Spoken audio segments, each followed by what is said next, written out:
Good evening, എല്ലാവർക്കും നമസ്കാരം. പതിപോലെ ഒരു സൈക്കോളജിക്കൽ ടോപ്പിക്കും കൂടെ നമ്മൾ കവർ ചെയ്യാൻ പോവാണ്.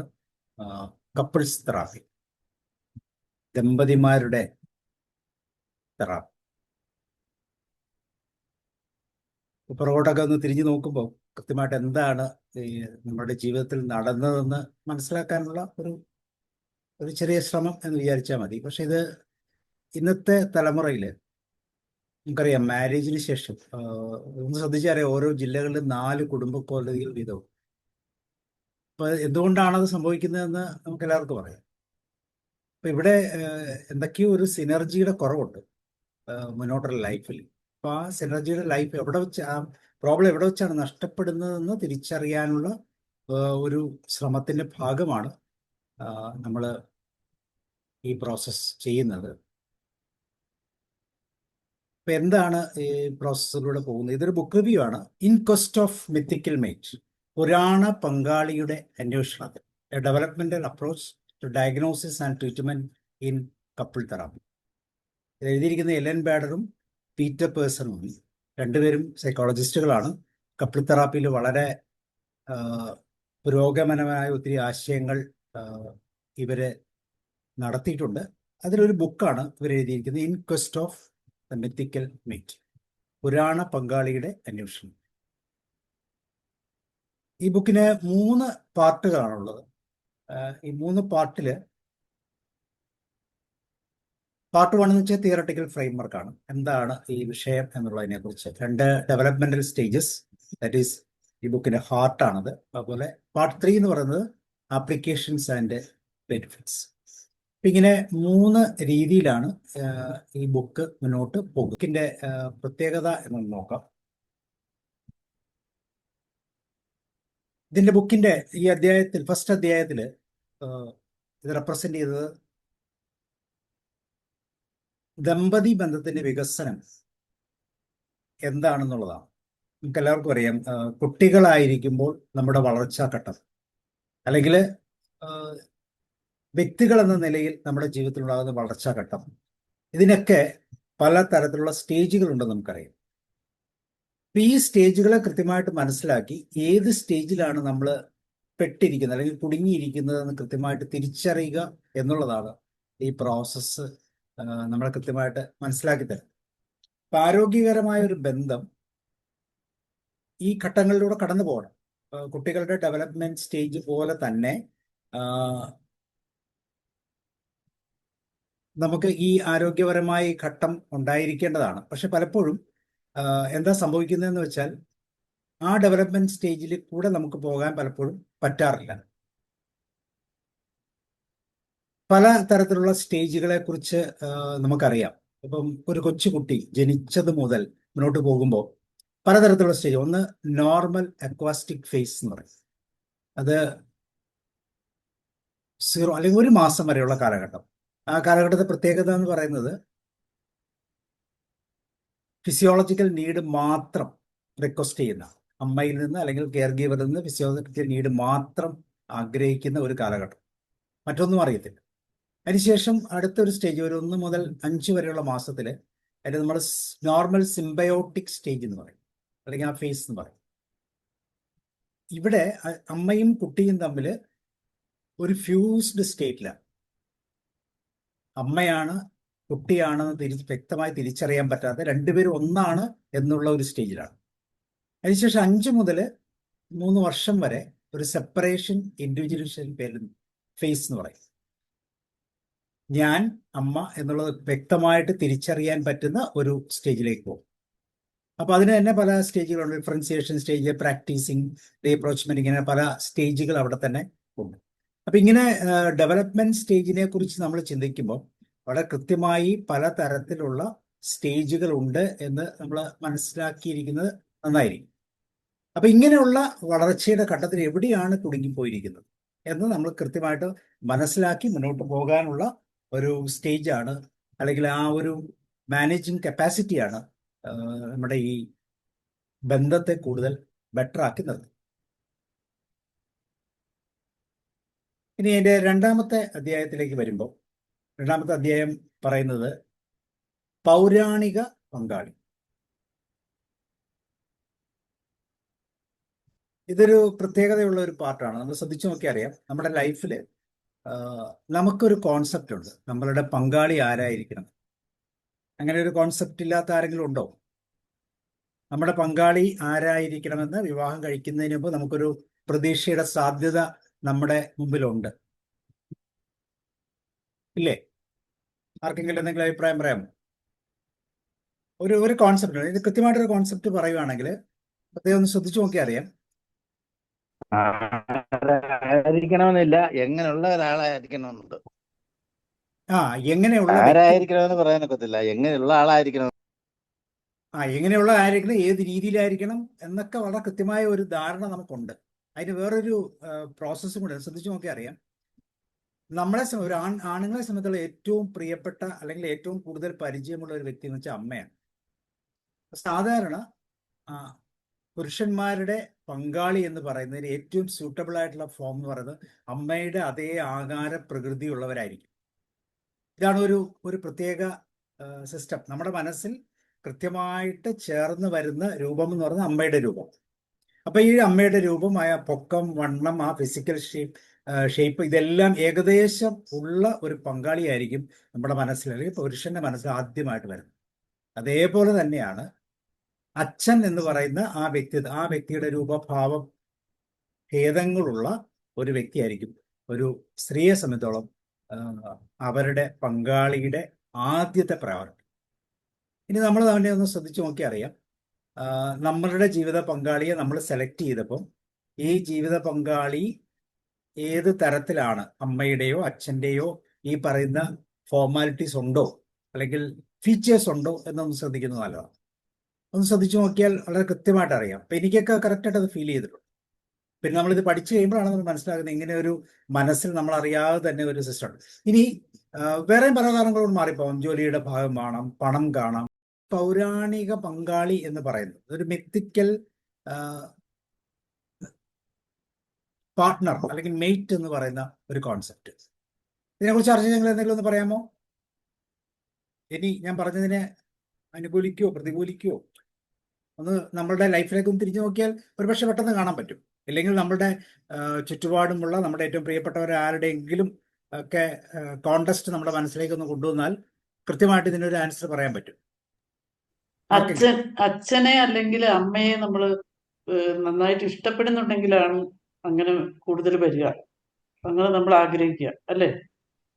അങ്ങനെയല്ല, നമ്മളുടെ സബ് കോൺഷ്യസ് മൈൻഡില് ആണ് പെണ്ണ് എന്ന് പറയുന്ന ആ ഒരു ഫാക്ടർ. അല്ല, ഒരു പെൺകുട്ടിയെ സംബന്ധിച്ചിടത്തോളം അച്ഛൻ അത്ര പിന്നെ കെയറിങ്ങും പ്രൊട്ടക്റ്റിങ്ങും അല്ലെങ്കിൽ മാറ്റങ്ങൾ വരാം. അങ്ങനെ വിചാരിക്കാൻ പറ്റില്ല. Normal case. അപ്പൊ ഇതെല്ലാം കറക്റ്റ് ആണെന്നില്ല, പക്ഷെ കൂടുതൽ ഒരു സാഹചര്യം ഉണ്ട്. അത് ശരിയാണ്, പക്ഷെ അച്ഛൻ പ്രൊട്ടക്റ്റിങ്ങും കെയറിങ്ങും ആകേണ്ടതാണ്. നമ്മുടെ മനസ്സിൽ വരുന്ന പൗരാണികമായിട്ടുള്ള അല്ലെങ്കിൽ മിത്തിക്കൽ ആയിട്ടുള്ള മെയ്റ്റ് എന്ന് പറയുന്നത് ഈ രൂപഭാവത്തിലുള്ള ഒരു സ്വഭാവം നമ്മൾ പറയുന്നില്ല, ഫിസിക്കൽ ഷേപ്പ് ഒക്കെ ഏകദേശം അങ്ങനെയുള്ള ഒരു പോസിബിലിറ്റി വളരെ കൂടുതലാണ്. എക്സാക്ട്ലി അങ്ങനെ ആകണമെന്നൊന്നും ഞാൻ പറഞ്ഞില്ല, എങ്കിലും അതിനുള്ള സാധ്യതകൾ കൂടുതലാണ് എന്നാണ് പറഞ്ഞത്. അപ്പൊ ഇതാണ് ഈ പാട്ട് എന്ന് വെച്ചാൽ നമ്മുടെ ഓരോ വ്യക്തിയുടെയും ജീവിതത്തിൽ അവരുടെ ബാല്യകാല അനുഭവങ്ങൾ, അതുപോലെ മാതാപിതാക്കളുമായിട്ടുള്ള ബന്ധം, സാമൂഹിക പ്രതീക്ഷകൾ, ഇതെല്ലാം കൂടെ ചേർന്ന് നമുക്കൊരു മിത്തിക്കൽ മെയ്റ്റിന്റെ ഒരു രൂപരേഖ നമ്മുടെ മനസ്സിലുണ്ട്. ഇനി ഈ രൂപരേഖയുമായിട്ടാണ് നമ്മൾ വിവാഹത്തെ സമീപിക്കുന്നത്.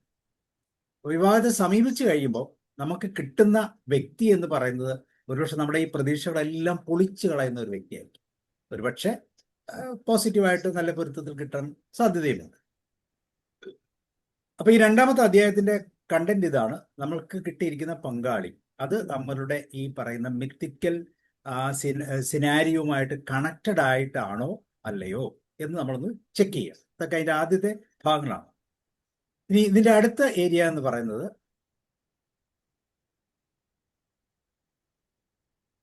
അതിന്റെ പാർട്ട് 2 ആണ്. ആ ബുക്കിന്റെ രണ്ടാമത്തെ ഭാഗം വികസന ഘട്ടം, ഡെവലപ്മെന്റ് സ്റ്റേജസ് എന്ന് പറയും.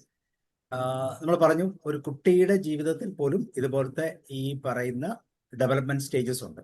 അപ്പൊ അതില് ആദ്യത്തെ സ്റ്റേജാണ് സിംബയോട്ടിക് സ്റ്റേജ്. നമ്മൾ എക്സാമ്പിൾ പറഞ്ഞിരുന്നു, അമ്മയും കുഞ്ഞും തമ്മിൽ വേർതിരിച്ചറിയാൻ പറ്റാതെ ഞാനും നീയും ഒന്നാണ് എന്ന് ഫീൽ ചെയ്യുന്ന ഒരു പാറ്റേൺ ആണ്. ഞാൻ നിന്നിലുണ്ട്, നീ എന്നിലുണ്ട്. ബൗണ്ടറികളില്ല. വി എന്ന് പറഞ്ഞൊരു കോൺസെപ്റ്റാ. ഐ എന്ന് പറഞ്ഞൊരു സ്റ്റേറ്റ്മെന്റേ അവിടെ ഇല്ല. ഞങ്ങൾ എപ്പോഴും ഒന്നിച്ചാണ്. അതാണ് സിംബയോട്ടിക് സ്റ്റേറ്റ് എന്ന് പറയുന്നത്. മനോഹരമായ സുഖകരമായ ഒരു ജീവിത മുഹൂർത്തമാണെന്നത് പറയാം. നമ്മൾ പറയും ഹണിമൂൺ പീരീഡ് എന്നൊക്കെ പറയും അല്ലേ. സുരക്ഷിതമായ സേഫ് ആയിട്ടുള്ള ഒരു അടുപ്പം സൃഷ്ടിക്കപ്പെടുകയാണ് ആ കാലഘട്ടത്തിൽ. എല്ലാവർക്കും പോസിറ്റീവ് ആവണമെന്നില്ല, പക്ഷെ ഈ കോൺസെപ്റ്റ് അതാണ്. ഇതിന്റെ മെയിൻ പർപ്പസ് എന്ന് പറയുന്നത് പ്രകൃതിയുടെ നിയമമാണ്, അടുത്ത തലമുറകളിലേക്കുള്ള ഒരു യാത്രയാണ്. പക്ഷെ ഇന്നത്തെ കാലഘട്ടത്തിൽ ഈ പ്രകൃതിയുടെ നിയമം ഒക്കെ തട്ടി തകർത്തുകൊണ്ടാണ് ഇന്നത്തെ ലൈഫ് പോയിക്കൊണ്ടിരിക്കുന്നത്. അപ്പൊ അതുകൊണ്ട് തന്നെ തികച്ച് പ്രകൃതിയുടെ തലത്തിൽ നിന്നൊക്കെ ചില നെഗറ്റീവായിട്ടുള്ള ഇഫക്റ്റുകളൊക്കെ ഉണ്ടാകാം എന്നൊക്കെ നമുക്ക് വേണമെങ്കിൽ ചിന്തിക്കാം. അപ്പൊ ഇവിടുത്തെ ആദ്യത്തെ സ്റ്റേജ് എന്ന് പറഞ്ഞ ഇതാണ്, ഇസ് കോൾഡ് സിംബയോട്ടിക് സ്റ്റേജ്. അപ്പൊ ഈ സിംബയോട്ടിക് സ്റ്റേജിൽ നമുക്ക് ആസ് യൂഷ്വൽ അറിയുന്ന പോലെ തന്നെ എൻ്റെ പ്രത്യേകത എന്ന് പറയുന്നത്, സിംബയോട്ടിക് സ്റ്റേജിന്റെ ഏറ്റവും വലിയ പ്രത്യേകത എന്ന് പറയുന്നത് ഞാൻ ഒന്നാണ്, ഞങ്ങൾ തമ്മിൽ ഒരു വ്യത്യാസവുമില്ല എന്ന് തോന്നുന്ന രീതിയിലുള്ള ഒരു സ്വഭാവമാണ്. അമ്മയും കുട്ടിയും തമ്മിൽ വേർതിരിക്കാൻ പറ്റാത്ത ബന്ധം, അൺഡിഫറൻഷിയേറ്റഡ് ഓർ ഫ്യൂസ്ഡ് മോഡൽ എന്നാണ് ഞാൻ പറയുന്നത്. ആദ്യകാലത്ത് ഹണിമൂൺ കാലഘട്ടം എന്ന് പറയുന്നത് തന്നെ ഏകദേശം ഒരു 6 മാസമൊക്കെ വരാം. 6 മാസം മാക്സിമം 1 വർഷമൊക്കെ വരാം. അത്ര ഒന്നും പോകാറില്ല. അതിന് മുമ്പ് തന്നെ അടുത്ത സ്റ്റേജിലേക്ക് ചാടിപ്പോകാനുള്ള സാധ്യതയുണ്ട്. So relationship feeling of being merged or fused. We ഞാൻ ആദ്യം പറയും, വി എന്ന് പറയുന്നൊരു കോൺസെപ്റ്റേ ഉള്ളൂ. ഞങ്ങൾ എന്ന് പറയുന്ന ആ ഒരു പാറ്റേൺ മാത്രമേ ഇതിൻ്റെ അകത്തുള്ളൂ. എത്ര മാസമാണെന്ന് കൃത്യമായിട്ട് പറയാൻ പറ്റത്തില്ല, പക്ഷെ അടുത്ത ഘട്ടത്തിലേക്ക് പോകുന്നതിന് മുമ്പ്. അപ്പൊ അടുത്ത ഘട്ടം എന്ന് പറയുന്നത് എന്താണ് എന്നുള്ളൊരു ചോദ്യം ആർക്കെങ്കിലും പറയാമോ? അടുത്ത ഘട്ടം എന്താണെന്ന് ആർക്കെങ്കിലും പറയാമോ? ഈ സിംബയോട്ടിക് അല്ലെങ്കിൽ ഹണിമൂൺ സ്റ്റേജിന് ശേഷം അടുത്ത ഘട്ടം എന്താണ്? രണ്ടും രണ്ടാണെന്ന് മനസ്സിലാവും. അപ്പൊ ആ ഘട്ടം എന്തായിരിക്കുമെന്നൊന്ന് കമന്റ് ചെയ്യാവും. എന്തായിരിക്കാം ഹണിമൂൺ സ്റ്റേജിന് ശേഷമുള്ള സ്റ്റേജ്? നമ്മളെല്ലാവരും ഈ എക്സ്പീരിയൻസിലൂടെ കടന്നു പോയതുകൊണ്ടാണ് ഞാൻ ചോദിക്കുന്നത്. ഒന്നും കൂടെ ഒന്ന് റീവിസിറ്റ് ചെയ്യുക. അതിന് ശേഷമുള്ള ആ ഘട്ടത്തിൽ എന്തായിരിക്കും പറയുക?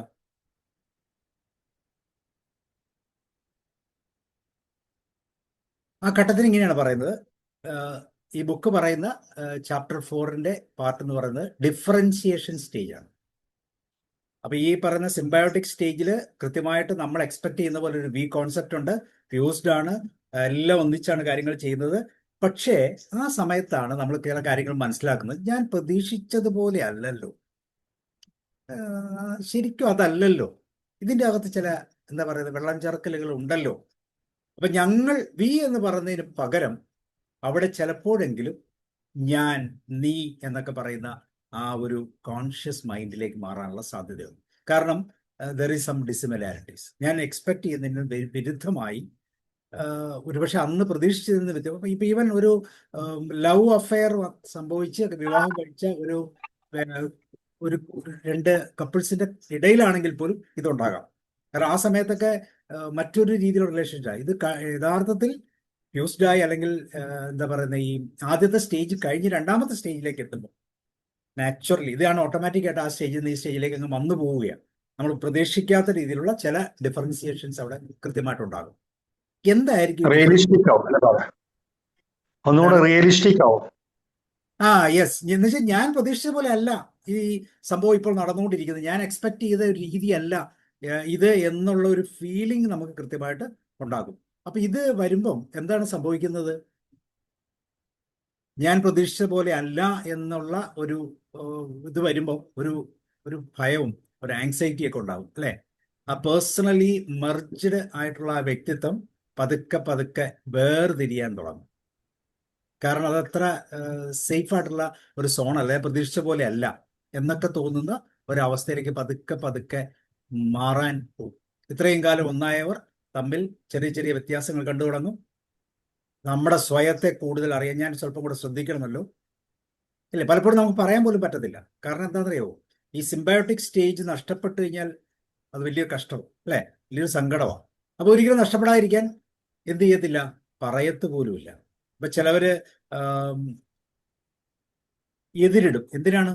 എതിരൊക്കെ പറയും, അല്ലെങ്കിൽ ഓപ്പോസിറ്റായിട്ട് വാക്കുകൾ പറയും, അല്ലെങ്കിൽ ചില പ്രതികരണങ്ങൾ ഉണ്ടാകും. എന്തിനാണത്? പഴയ ആ സ്റ്റേജിലേക്ക് തിരിച്ചു പോകും. ചിലവര് സഹിക്കും, എല്ലാം സഹിക്കും. ഞാൻ പ്രതീക്ഷിച്ച ആളല്ലെന്ന് എനിക്ക് മനസ്സിലായി, എന്നാലും നമ്മൾ വളരെ സൈലന്റ് ആയിട്ട് യാതൊരു വിധത്തിലുള്ള ഡിഫറൻസിയേഷൻ ഉണ്ടാക്കാത്ത രീതിയിൽ ഇപ്പോഴും നമ്മൾ ചിന്തിക്കുന്നതാണ് പഴയ ആ സിംബയോട്ടിക് സ്റ്റേജിലേക്ക് തന്നെ പോകും എന്നുള്ളതാണ്. നമ്മൾ ശ്രദ്ധിച്ചു നോക്കി 6 മുതൽ 9 മാസം വരെയുള്ള കാലഘട്ടത്തിൽ കൊച്ചു കുട്ടികൾ അമ്മയും കുട്ടിയും തമ്മിൽ ഡിഫറൻസിയേഷൻ ഉണ്ടാകുന്ന സമയം അവര് പരസ്പരം മനസ്സിലായി, ഞാനാണ്, അമ്മയാണ്. അമ്മയ്ക്കും അങ്ങനെ തന്നെയാണ്. അത് ആ കാലഘട്ടത്തിന് മുമ്പ് ഈ 4 മുതൽ 5 വയസ്സുള്ള കാലഘട്ടങ്ങളിൽ അമ്മയും കുഞ്ഞും ഒന്നാണ്, എൻ്റെ കുഞ്ഞാണ്. അതിനുശേഷം സ്വല്പം ഒരു ഗ്യാപ്പ് വരും, ഒന്ന് തറയിലൊക്കെ വെക്കാൻ തുടങ്ങും. അപ്പൊ ഈ ഡിഫറൻസ് കൃത്യമായിട്ട് ഉണ്ടാകുന്ന ഒരു സമയമാണ്. അപ്പൊ ഇവിടെ എന്ത് സംഭവിക്കും? ഇവിടെ ഒരു ഈഗോ ഡിഫറൻസിയേഷൻ ഉണ്ടാകുന്നത്.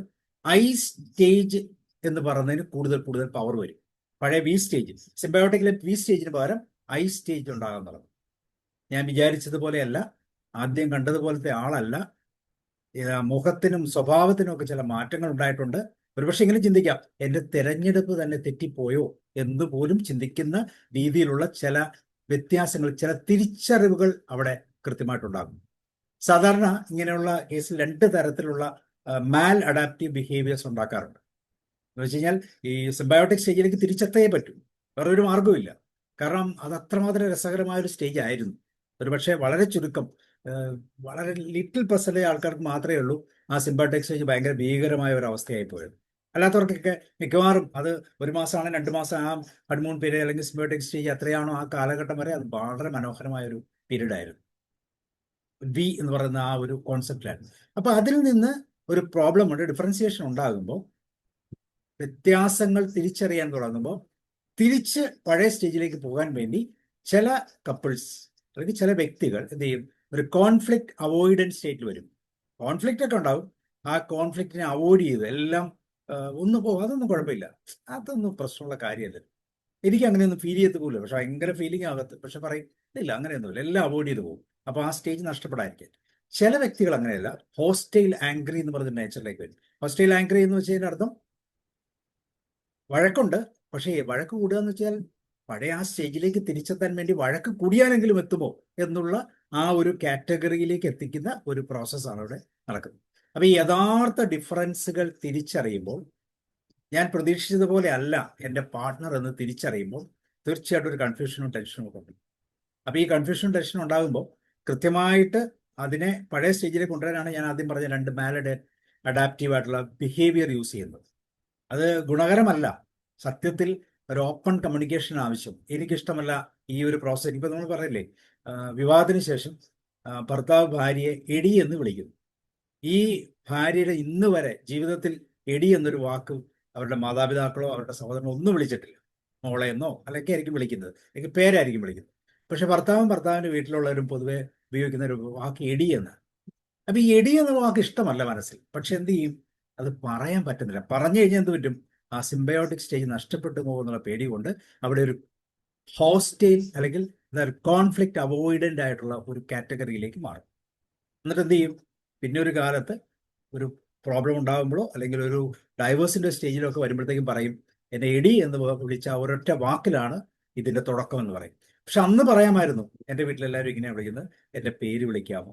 ഇതൊക്കെ വളരെ ഈസി ആയിട്ട് ചോദിക്കാവുന്നുള്ളൂ, പക്ഷെ ചോദിക്കത്തില്ല. കാരണം എന്താണ്? ഇപ്പൊ ഈ സിംബയോട്ടിക്സ് നഷ്ടപ്പെടും, അല്ലെങ്കിൽ ഇപ്പോൾ ഉള്ള ബന്ധം, ആ കണക്ടിവിറ്റി എല്ലാം നഷ്ടപ്പെടുമെന്ന് വിചാരിച്ച് ആ ഡിഫറൻസിയേഷൻ ഉണ്ടാകാതിരിക്കാൻ മാക്സിമം ശ്രമിക്കും. അതേസമയം വേറെ ചിലർ അങ്ങനെയല്ല, ഹോസ്റ്റൈൽ ആംഗ്രി ആണ്, അവർ ദേഷ്യവും അതൊക്കെ പ്രകടിപ്പിക്കും, അല്ലേ? ഇപ്പൊ ഉദാഹരണം പറഞ്ഞാല്, ഭർത്താവിന്റെ വീട്ടുകാർ കൂടെ പോരുന്ന അല്ലെങ്കിൽ സഹോദരങ്ങൾ ആരെങ്കിലും കൂടെ പോരുന്ന ഒരു ഗ്രൂപ്പിൽ പോകാൻ ഇഷ്ടപ്പെടുന്നില്ല. അതുപോലെ വാഹനങ്ങളിൽ കയറുമ്പോൾ ഫ്രണ്ടിലും ബാക്കിലും ഒക്കെ ഇരിക്കുന്ന പാറ്റേൺ ഉണ്ട്. ഭർത്താവിന്റെ ഒപ്പം ഇരിക്കാൻ അവസരമില്ലാത്ത ചില ഫാമിലികളുണ്ട്.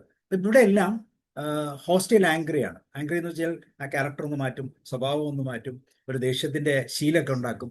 അപ്പൊ ഇതെല്ലാം എന്തുകൊണ്ടാണെന്നൊന്നും അറിയത്തില്ല. പക്ഷെ ഇവിടെ ഉപയോഗിക്കുന്ന മാലഡാപ്റ്റീവ് സ്ട്രാറ്റജി എന്ന് പറയുന്നത് ഹോസ്റ്റൈൽ ആംഗ്രിയാണ്. ഇങ്ങനെയൊക്കെ കാണിച്ചാൽ പഴയ സ്റ്റേജിലേക്ക് എത്തുമോ എന്നുള്ള ആ ഒരു പ്രതീക്ഷയിലാണ് അവർ പോകുന്നത്. അപ്പൊ ഇങ്ങനെയുള്ള ഈ 2 തരത്തിലുള്ള പ്രശ്നങ്ങൾ കൊണ്ട്, മാലഡാപ്റ്റീവ് പ്രോസസ്സുകൾ കൊണ്ട് പഴയ സിംബയോട്ടിക് സ്റ്റേജിലേക്ക് തന്നെ തിരിച്ചെത്താൻ പറ്റുമോ എന്നുള്ള ഒരു ശ്രമത്തിലാണ് ഈ ഡിഫറൻസിയേഷൻ സ്റ്റേജ്. ഇനി കപ്പിൾ തെറാപ്പി എപ്പോഴാണ് ഉപയോഗിക്കേണ്ടത്? ആർക്കെങ്കിലും ഒന്ന് പറയാമോ? 2 സ്റ്റേജ് നമ്മൾ പറഞ്ഞുള്ളൂ. കപ്പിൾ തെറാപ്പി എവിടെയാണ് ഉപയോഗിക്കേണ്ടത്?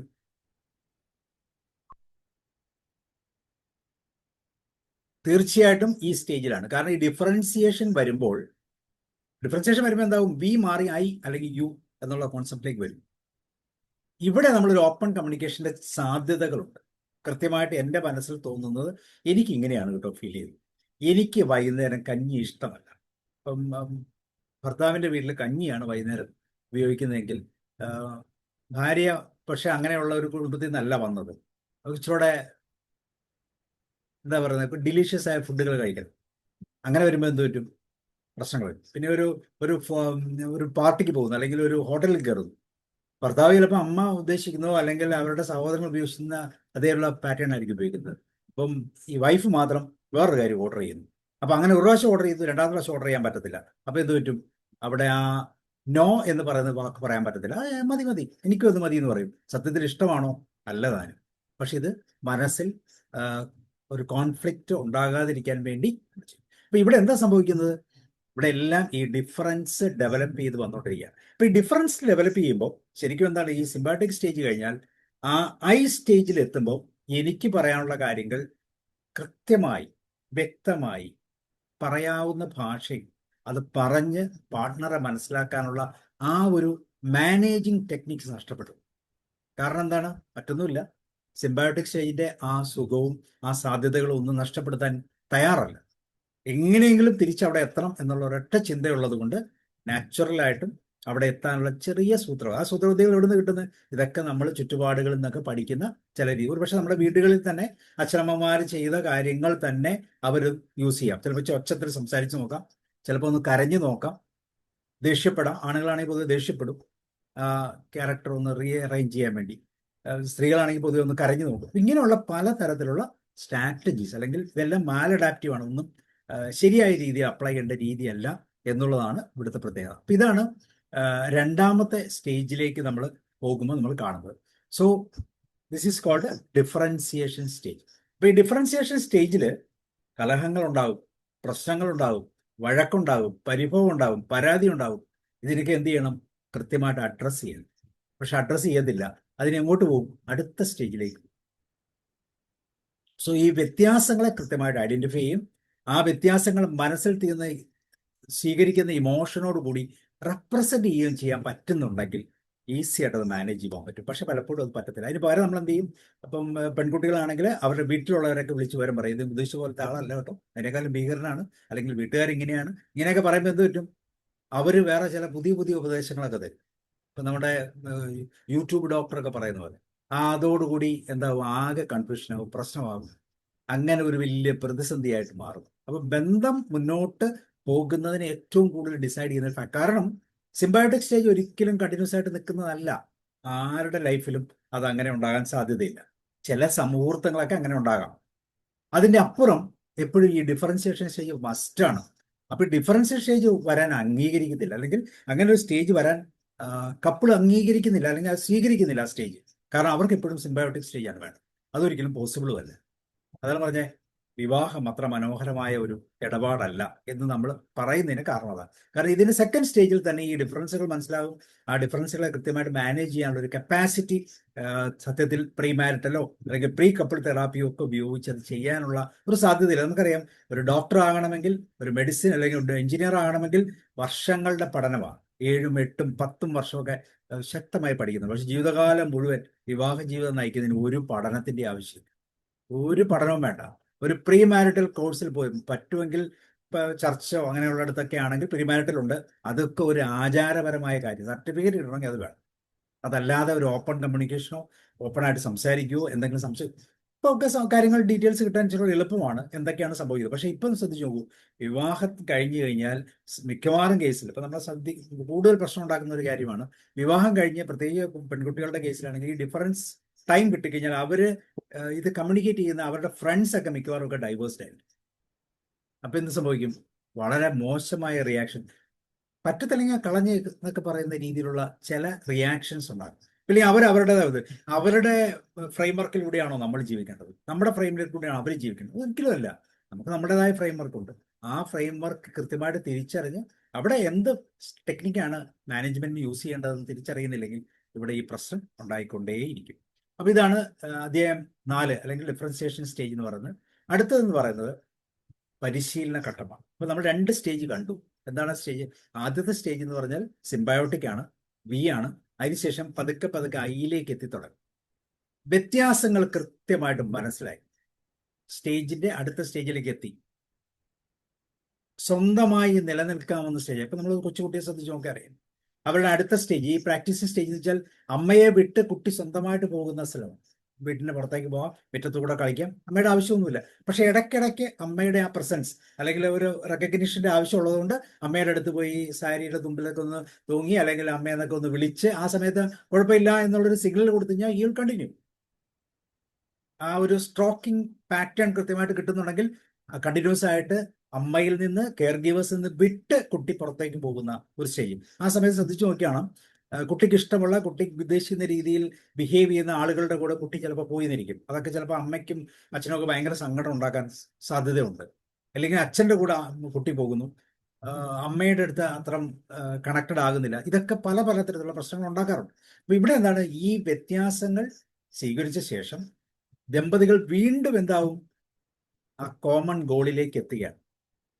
ഈ സ്വാതന്ത്ര്യം എന്ന് വെച്ചാൽ എവിടെയൊക്കെ നമുക്ക് എവിടെയൊക്കെയാണ് ബൗണ്ടറീസ്, കൃത്യമായ ബൗണ്ടറി ഫിക്സ് ചെയ്തിട്ടുണ്ട്. ആ ബൗണ്ടറീസ് ഏതൊക്കെയാണ് നമ്മൾ തിരിച്ചറിഞ്ഞു. ഈ വ്യക്തിക്ക് ഇന്നതൊക്കെയാണ് താല്പര്യം, ഈ വ്യക്തിക്ക് ഇന്നതൊക്കെയാണ് താല്പര്യം, ഇന്ന രീതിയിൽ പോയാൽ അത് ഉദ്ദേശിച്ച പോലെ റിസൾട്ട് കിട്ടത്തില്ല എന്നുള്ള ആ ഡിഫറൻസ് കൃത്യമായിട്ട് മനസ്സിലാക്കി കഴിഞ്ഞാൽ ആ ഡിഫറൻസ് ഉപയോഗിച്ചുകൊണ്ട് പ്രാക്ടീസ് ചെയ്യുന്ന ഒരു സ്റ്റേജ്.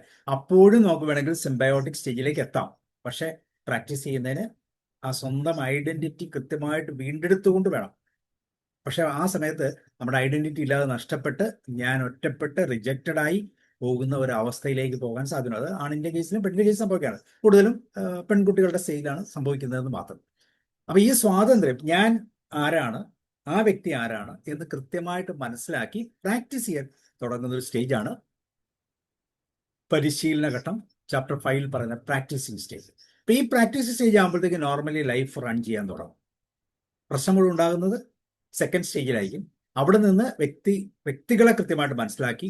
അപ്പൊ അവിടെ വേറൊരു പ്രോബ്ലം വരാറുണ്ട്. ഈ വ്യക്തികളെ മനസ്സിലാക്കുമ്പോൾ അതൊരു എന്താ പറയുക, ഒരു സാഡിസ്റ്റിക് അല്ലെങ്കിൽ സാഡ് സ്റ്റേറ്റിലേക്ക് പോകാറുണ്ട്.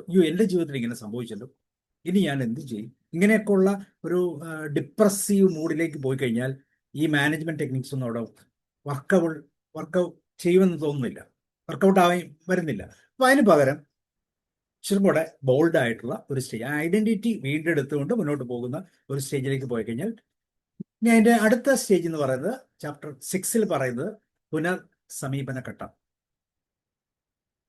റെപ്രോച്ച്മെന്റ് സ്റ്റേജ്, അല്ലെങ്കിൽ നമുക്ക് റീ അപ്രോച്ച്മെന്റ് എന്ന് പറയാം. വീണ്ടും അപ്രോച്ച് ചെയ്യുക. എന്താണ്, ആ സ്വാതന്ത്ര്യ പരിശീലനത്തിന് ശേഷം ദമ്പതികൾ വീണ്ടും, കാരണം അവർക്ക് ഡിഫറൻസ് ഒക്കെ മനസ്സിലായി, പ്രാക്ടീസ് ചെയ്ത് കഴിഞ്ഞു, ഇനി വളരെ ഈസി ആയിട്ട് മുന്നോട്ട് പോകും. അപ്പൊ ഏകദേശം ആദ്യത്തെ സിംബയോട്ടിക് സ്റ്റേജിൽ എത്തിയില്ലെങ്കിൽ പോലും ഡിഫറൻസുകൾ മനസ്സിലാക്കിക്കൊണ്ട് ആവശ്യമുള്ളിടത്തൊക്കെ ഒരു വി എന്നും ഐ എന്നും കൃത്യമായിട്ട് ഉപയോഗിച്ച് പോകാൻ പറ്റും. ഈ കാര്യത്തിൽ ആ പുള്ളിനെ നോക്കിയിട്ട് കാര്യമില്ല, ഈ കാര്യത്തിൽ ഇവളെ നോക്കിയിട്ട് കാര്യമില്ല. ഇപ്പൊ നമ്മൾ പറയും ഭക്ഷണം ഉണ്ടാക്കുന്ന കാര്യത്തിൽ ഷീ ഈസ് നോട്ട് ഗുഡ്, അല്ലെങ്കിൽ മറ്റുള്ള കാര്യങ്ങൾ പുറത്ത് കൊണ്ടുപോകുന്ന കാര്യത്തിൽ ഈ കക്ഷിയെ അത് നമുക്ക് അത്ര ഡിപ്പെൻഡ് ചെയ്യാൻ പറ്റത്തില്ല എന്നൊക്കെ പറയുന്ന രീതിയിലുള്ള ആ ഡിഫറൻസുകൾ കൃത്യമായിട്ട് മനസ്സിലാക്കിയിട്ട് എന്ത് ചെയ്യണം, ആ ബന്ധം അല്ലെങ്കിൽ ആ ഗ്യാപ്പ്, ആ ഡിഫറൻസ് ഇല്ലാതെ തന്നെ സന്തുലിതമായി മുന്നോട്ട് പോകാനുള്ള ആ ഒരു സ്റ്റേജ് ഡെവലപ്പ് ചെയ്യുന്ന സമീപം ഒരു പുതിയ അപ്രോച്ച് ഡെവലപ്പ് ചെയ്യുക. നമ്മളുടേതായിട്ടുള്ള ഒരു ടൈലർ മെയ്ഡ് അപ്രോച്ചിന് പകരം വ്യക്തിപരമായ രീതിയിൽ ഇൻഡിവിജ്വലൈസ്ഡ് ആയിട്ടുള്ള ഒരു ട്രൈറ്റ്സ് അവിടെ ഉണ്ടാക്കി ഈ വ്യക്തിയുമായിട്ട് ഇങ്ങനെയാണ് പോകേണ്ടത്, ഈ വ്യക്തിയുമായിട്ട് ഇങ്ങനെ പോകുന്നത് ശരിയല്ല എന്നുള്ളൊരു തീരുമാനമെടുക്കുക. സിംബയോട്ടിക് ഘട്ടമല്ല, ആ ഡിഫറൻസുകളും പ്രാക്ടീസ് ചെയ്ത് കൃത്യമായിട്ട് മനസ്സിലാക്കി എന്നാൽ പാർഷ്യലി സിംബയോട്ടിക് സ്റ്റൈലിലേക്ക് പോകാൻ. കാരണം അതാണ് ഏറ്റവും മനോഹരമായ ഒരു സ്റ്റേജ് എന്ന് പറയുന്നത്. അപ്പം ഇതാണ് ചാപ്റ്റർ 6. ഇനി ചാപ്റ്റർ 7 എന്ന് പറയുമ്പോൾ സ്വാതന്ത്ര്യം, ഇന്റർ ആൻഡ് ഇൻട്രാ ഡിപ്പെൻഡൻസ്. 2 തലങ്ങളുണ്ട്, ഇൻഡിപെൻഡന്റും ഇൻട്രാ ഡിപ്പെൻഡന്റും. അപ്പൊ ഈ 2 സ്വാതന്ത്ര്യവും പരാശ്രയവും എന്ന് വെച്ചാൽ ചില കാര്യങ്ങളൊക്കെ വ്യക്തമായ ധാരണയോടെ മുന്നോട്ട് പോകാം. ഈ കക്ഷിയുടെ അല്ലെങ്കിൽ പാർട്ട്ണറുടെ ആവശ്യമില്ല എനിക്ക് മുന്നോട്ട് പോകാൻ. ഇപ്പൊ ജോലിയുണ്ട്, ജോലിയുമായിട്ട് ബന്ധകാര്യത്തിലൊക്കെ ഒരു സ്വാതന്ത്ര്യം അല്ലെങ്കിൽ ഒരു ഇന്റർ ഡിപ്പെൻഡൻസ് സ്റ്റേജിൽ പോകാൻ പറ്റും. പക്ഷെ ചില കാര്യങ്ങളൊക്കെ ഡിപ്പെൻഡ് ചെയ്യാം. അപ്പൊ ഇത് കൃത്യമായിട്ട് മനസ്സിലാക്കുക. അപ്പൊ ഇത് പൂർണ്ണ വളർച്ചയുടെ ഘട്ടം, ഇത് വേണം നമ്മൾ സിനർജി എന്നൊക്കെ പറയാം. കാരണം ഇവിടെയാണ് ആളുടെ ഡിഫറൻസുകൾ മനസ്സിലാക്കി, എങ്ങനെയാണ് പോകേണ്ടതെന്ന് മനസ്സിലാക്കി, ഏതൊക്കെ കാര്യങ്ങൾ ഈ വ്യക്തി നമുക്ക് ഈ പങ്കാളി എങ്ങനെയാണ് പ്രവർത്തിക്കുന്നതെന്ന് മനസ്സിലാക്കി പിന്നെ നമ്മൾ വളരെ സന്തോഷകരമായ കുടുംബ ജീവിതത്തിലേക്ക് ദമ്പതികളുടെ ആ യുണൈറ്റഡ്നെസ്സിലേക്ക് വീണ്ടും പോവുകയാണ്. അപ്പൊ ഇവിടെയാണ് യഥാർത്ഥത്തിലുള്ള ജീവിതം എന്ന് പറയുന്നത്. അപ്പം ഈ പറയുന്ന 5 സ്റ്റേജ്, 5ാമത്തെ സ്റ്റേജിൽ എത്തുന്നത് വരെ ഇത് ശരിക്കും ഒരു പ്രാക്ടീസിങ് കാലഘട്ടമാണ്. ആദ്യത്തെ കേസിൽ ബയോട്ടിക് ആണ്, ഇതൊരു വലിയ അനുഭവമാണ്. രണ്ടാമത്തിലേക്ക് വരുമ്പോൾ ഡിഫറൻസുകൾ പതുക്കെ പോപ്പ് ചെയ്ത് തുടങ്ങി. ആ ഡിഫറൻസുകൾ ഐഡന്റിഫൈ ചെയ്യാൻ പറ്റിയാൽ ഓക്കെയാണ്. പറ്റുമെങ്കിൽ പ്രോപ്പർ കമ്മ്യൂണിക്കേഷനിലൂടെ ഈ രീതി ഇതിനേക്കാൾ ബെറ്റർ ആയ ഒരു അപ്രോച്ച് എനിക്ക് പറ്റുമോ, അല്ലെങ്കിൽ എനിക്ക് അതിൻ്റെ അത് ബുദ്ധിമുട്ടുണ്ട്, എന്നെ ഒന്ന് സഹായിക്കാമോ എന്നൊക്കെ ചോദിച്ചു കഴിഞ്ഞാൽ തീർച്ചയായിട്ടും അതൊരു പോസിബിലിറ്റി ഉണ്ട്. ആ സ്റ്റേജിലാണ് ചിലപ്പം സ്വന്തം വീട്ടിൽ നിന്ന് മറ്റൊരു വീട്ടിലേക്ക് മാറി താമസിക്കുക. ഏറ്റവും നല്ല സമയം അതാണ്. മറ്റൊരു വീട്ടിലേക്ക് മാറി താമസിക്കുക, അവരുടെ മാത്രം ഒരു ലോകത്ത് ജീവിക്കാൻ ശ്രമിക്കുക. അപ്പോഴാണ് യഥാർത്ഥത്തിൽ ജീവിതത്തിന്റെ അർത്ഥങ്ങൾ മനസ്സിലാക്കുന്നത്. മറ്റേ പേരൻസും അവരുടെ കൊളീഗ്സും അല്ലെങ്കിൽ അവരുടെ ബാക്കിയുള്ള എല്ലാവരുടെയും കൂടെ അവരുടെ ഉപദേശങ്ങളൊക്കെ കേട്ടുപോകുമ്പോൾ പലപ്പോഴും പ്രശ്നങ്ങൾ ഉണ്ടാകാറുണ്ട്. അപ്പൊ അതിനുശേഷം പിന്നെ വരുന്ന പ്രാക്ടീസിങ് സ്റ്റേജാണ്. അതിനുശേഷം പിന്നെ വരുന്നത് ഈ പറഞ്ഞ സ്വാതന്ത്ര്യത്തിന്റെ ഒരു വലിയ തലം, അല്ലെങ്കിൽ റീ അപ്രോച്ച്മെന്റ് എന്ന് പറയുന്ന ആ ഏരിയ. വീണ്ടും യുണൈറ്റഡ്നെസ്സിലേക്ക് കടന്നു വരിക. അതൊക്കെ എത്തിക്കഴിഞ്ഞാൽ ഈ സ്വാതന്ത്ര്യവും അല്ലെങ്കിൽ ഡിഫറൻസും ബൗണ്ടറീസും കൃത്യമായിട്ട് ഫിക്സ് ചെയ്തിട്ടുള്ള ഒരു പാത്ത്, ഇഷ്ടപൂർവമുള്ള ഒരു തെരഞ്ഞെടുപ്പാണ്. അല്ലെങ്കിൽ എൻ്റെ പാർട്ട്ണർ എനിക്ക് യോജിച്ച ആളാണ് എന്ന് നമുക്ക് തിരിച്ചറിയാൻ പറ്റും. ഇവിടെ സ്നേഹം ഒരു നൽകലാണ്, ഒരു ആവശ്യമല്ല. കൃത്യമായി അറിഞ്ഞ്, അല്ലെ, ഇങ്ങോട്ടും ഇങ്ങോട്ടും കണ്ടീഷണലല്ല, അൺകണ്ടീഷണലായിട്ട് കൊടുത്തു മുന്നോട്ട് പോകുന്ന ഒരു സ്റ്റേജ്. ഒരു പക്ഷേ നെഗറ്റിവിറ്റി ഒക്കെ ഉണ്ടായേക്കാം. അതിനെയൊക്കെ ഓവർകം ചെയ്യാനുള്ള മറ്റ് പാർട്ടുകൾ നമ്മുടെ കയ്യിലുണ്ട്, അല്ലെങ്കിൽ മറ്റ് മാനേജ്മെന്റ് ടെക്നിക്സ് നമുക്ക് ഉണ്ടാകണം എന്നുമാണ്. ഇതിന്റെ അടുത്ത ഏരിയ, അതിന്റെ പാർട്ട് 3 എന്ന് പറയുന്നത്, ബുക്കിന്റെ പാർട്ട് 3 പ്രയോഗവും പ്രയോജനങ്ങളുമാണ്. അപ്പൊ പ്രധാനമായിട്ടും ക്ലിനിക്കൽ. ഇപ്പൊ ഇവിടെ എന്താണ്, ഈ പറയുന്ന ഏതെങ്കിലും ഒരു സ്റ്റേജിൽ കുടുങ്ങി പോയിട്ടുണ്ടെങ്കിൽ ആ സ്റ്റേജ് ഏതാണെന്ന് ഐഡന്റിഫൈ ചെയ്യുക, എന്തുകൊണ്ടാണ് അങ്ങനെ സംഭവിച്ചതെന്ന് പറയുക, അവിടെ വ്യത്യാസങ്ങൾ വരുത്താനുള്ള സാധ്യതകളുണ്ടോ എന്ന് ഐഡന്റിഫൈ ചെയ്യുക. എന്നിട്ട് എന്ത് ചെയ്യണം, വീണ്ടും നമ്മൾ തിരിച്ചറിഞ്ഞ് ആ സ്റ്റേജിൽ നിന്ന് പുതിയ ഘട്ടത്തിലേക്ക് പോകും. ഇപ്പം പാർട്ട് 2 അല്ലെങ്കിൽ സ്റ്റേജ് 2 പ്രോബ്ലം ഉണ്ടായത്. ഡിഫറൻസിയേഷൻ എൻ്റെ സപ്രസ് ചെയ്ത് വെച്ചു. നമ്മൾ പറഞ്ഞു കോൺഫ്ലിക്റ്റ് അവോയ്ഡൻറ്റ് നേച്ചർ ആണെങ്കിൽ അത് സപ്രസ് ചെയ്യും, പറയത്തില്ല. അങ്ങനെ വരുമ്പോഴത്തേക്കും പ്രഷർ കുക്കർ പൊട്ടിത്തെറിക്കുന്ന പോലെ ഒരു ദിവസം പൊട്ടിത്തെറിക്കുമ്പോൾ ഒരുപക്ഷെ പാർട്ണർ ചോദിക്കുന്നത്, ഇത് നേരത്തെ പറയാമായിരുന്നല്ലോ, എന്തുകൊണ്ട് ഇത് പറഞ്ഞില്ല. അപ്പോൾ ഇതിനൊരു അവസരം. അപ്പോൾ ആ റിലേഷൻഷിപ്പ് ഒരുപക്ഷെ ഭയങ്കരമായിട്ട് ബ്രേക്കായി ഒരിക്കലും നേരിട്ട് ഫേസ് ചെയ്യാൻ പറ്റാത്തൊരവസ്ഥയിലായിരിക്കും ഈ 2 അതിനുശേഷം പിന്നെ കുറച്ചൊക്കെ കോപ്പി ചെയ്യും. അതിനുശേഷം പിന്നെ അടുത്ത ഓരോ ഏത് സ്റ്റേജിലാണ് നമ്മൾ കുടുങ്ങിപ്പോയതെന്ന് കൃത്യമായിട്ട് അറിഞ്ഞുകൊണ്ട് അവിടെ ആവശ്യമുള്ള തെറാപ്പികൾ യൂസ് ചെയ്യുക എന്നുള്ളതാണ് ഇത്. ഇത്രയും തെറാപ്പികളുണ്ട്. പ്രത്യേകിച്ച് ഈ കേസിൽ തന്നെ, ഈ എക്സാമ്പിളിൽ തന്നെ ഒത്തിരി തെറാപ്പി, അല്ലെങ്കിൽ നമ്മൾ കപ്പിൾ തെറാപ്പിയുടെ കേസിൽ തന്നെ ഇഷ്ടംപോലെ തെറാപ്പികളുണ്ട്. പല തെറാപ്പികളും നമ്മൾ ഡെയിലി ലൈഫിൽ യൂസ് ചെയ്യുന്നതാണ്.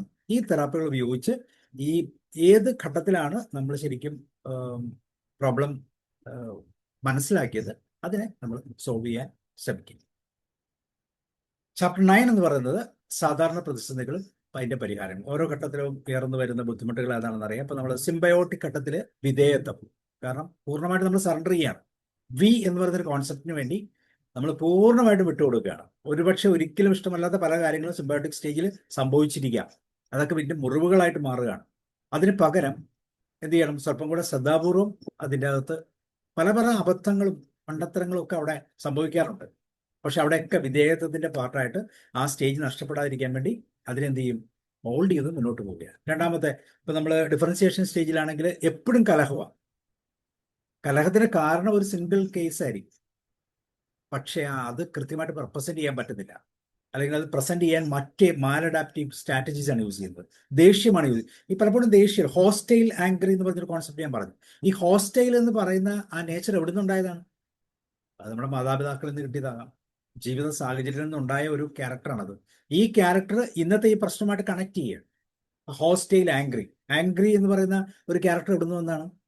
ഒരു മാലഡാപ്റ്റീവ് ക്യാരക്ടറായിട്ടാണ്. ഒരു ശരിക്കുള്ള ഒരു ഇമോഷൻ അല്ലത്. ആ ഇമോഷന് തന്നെ ഒത്തിരി കാരണങ്ങളുണ്ട്.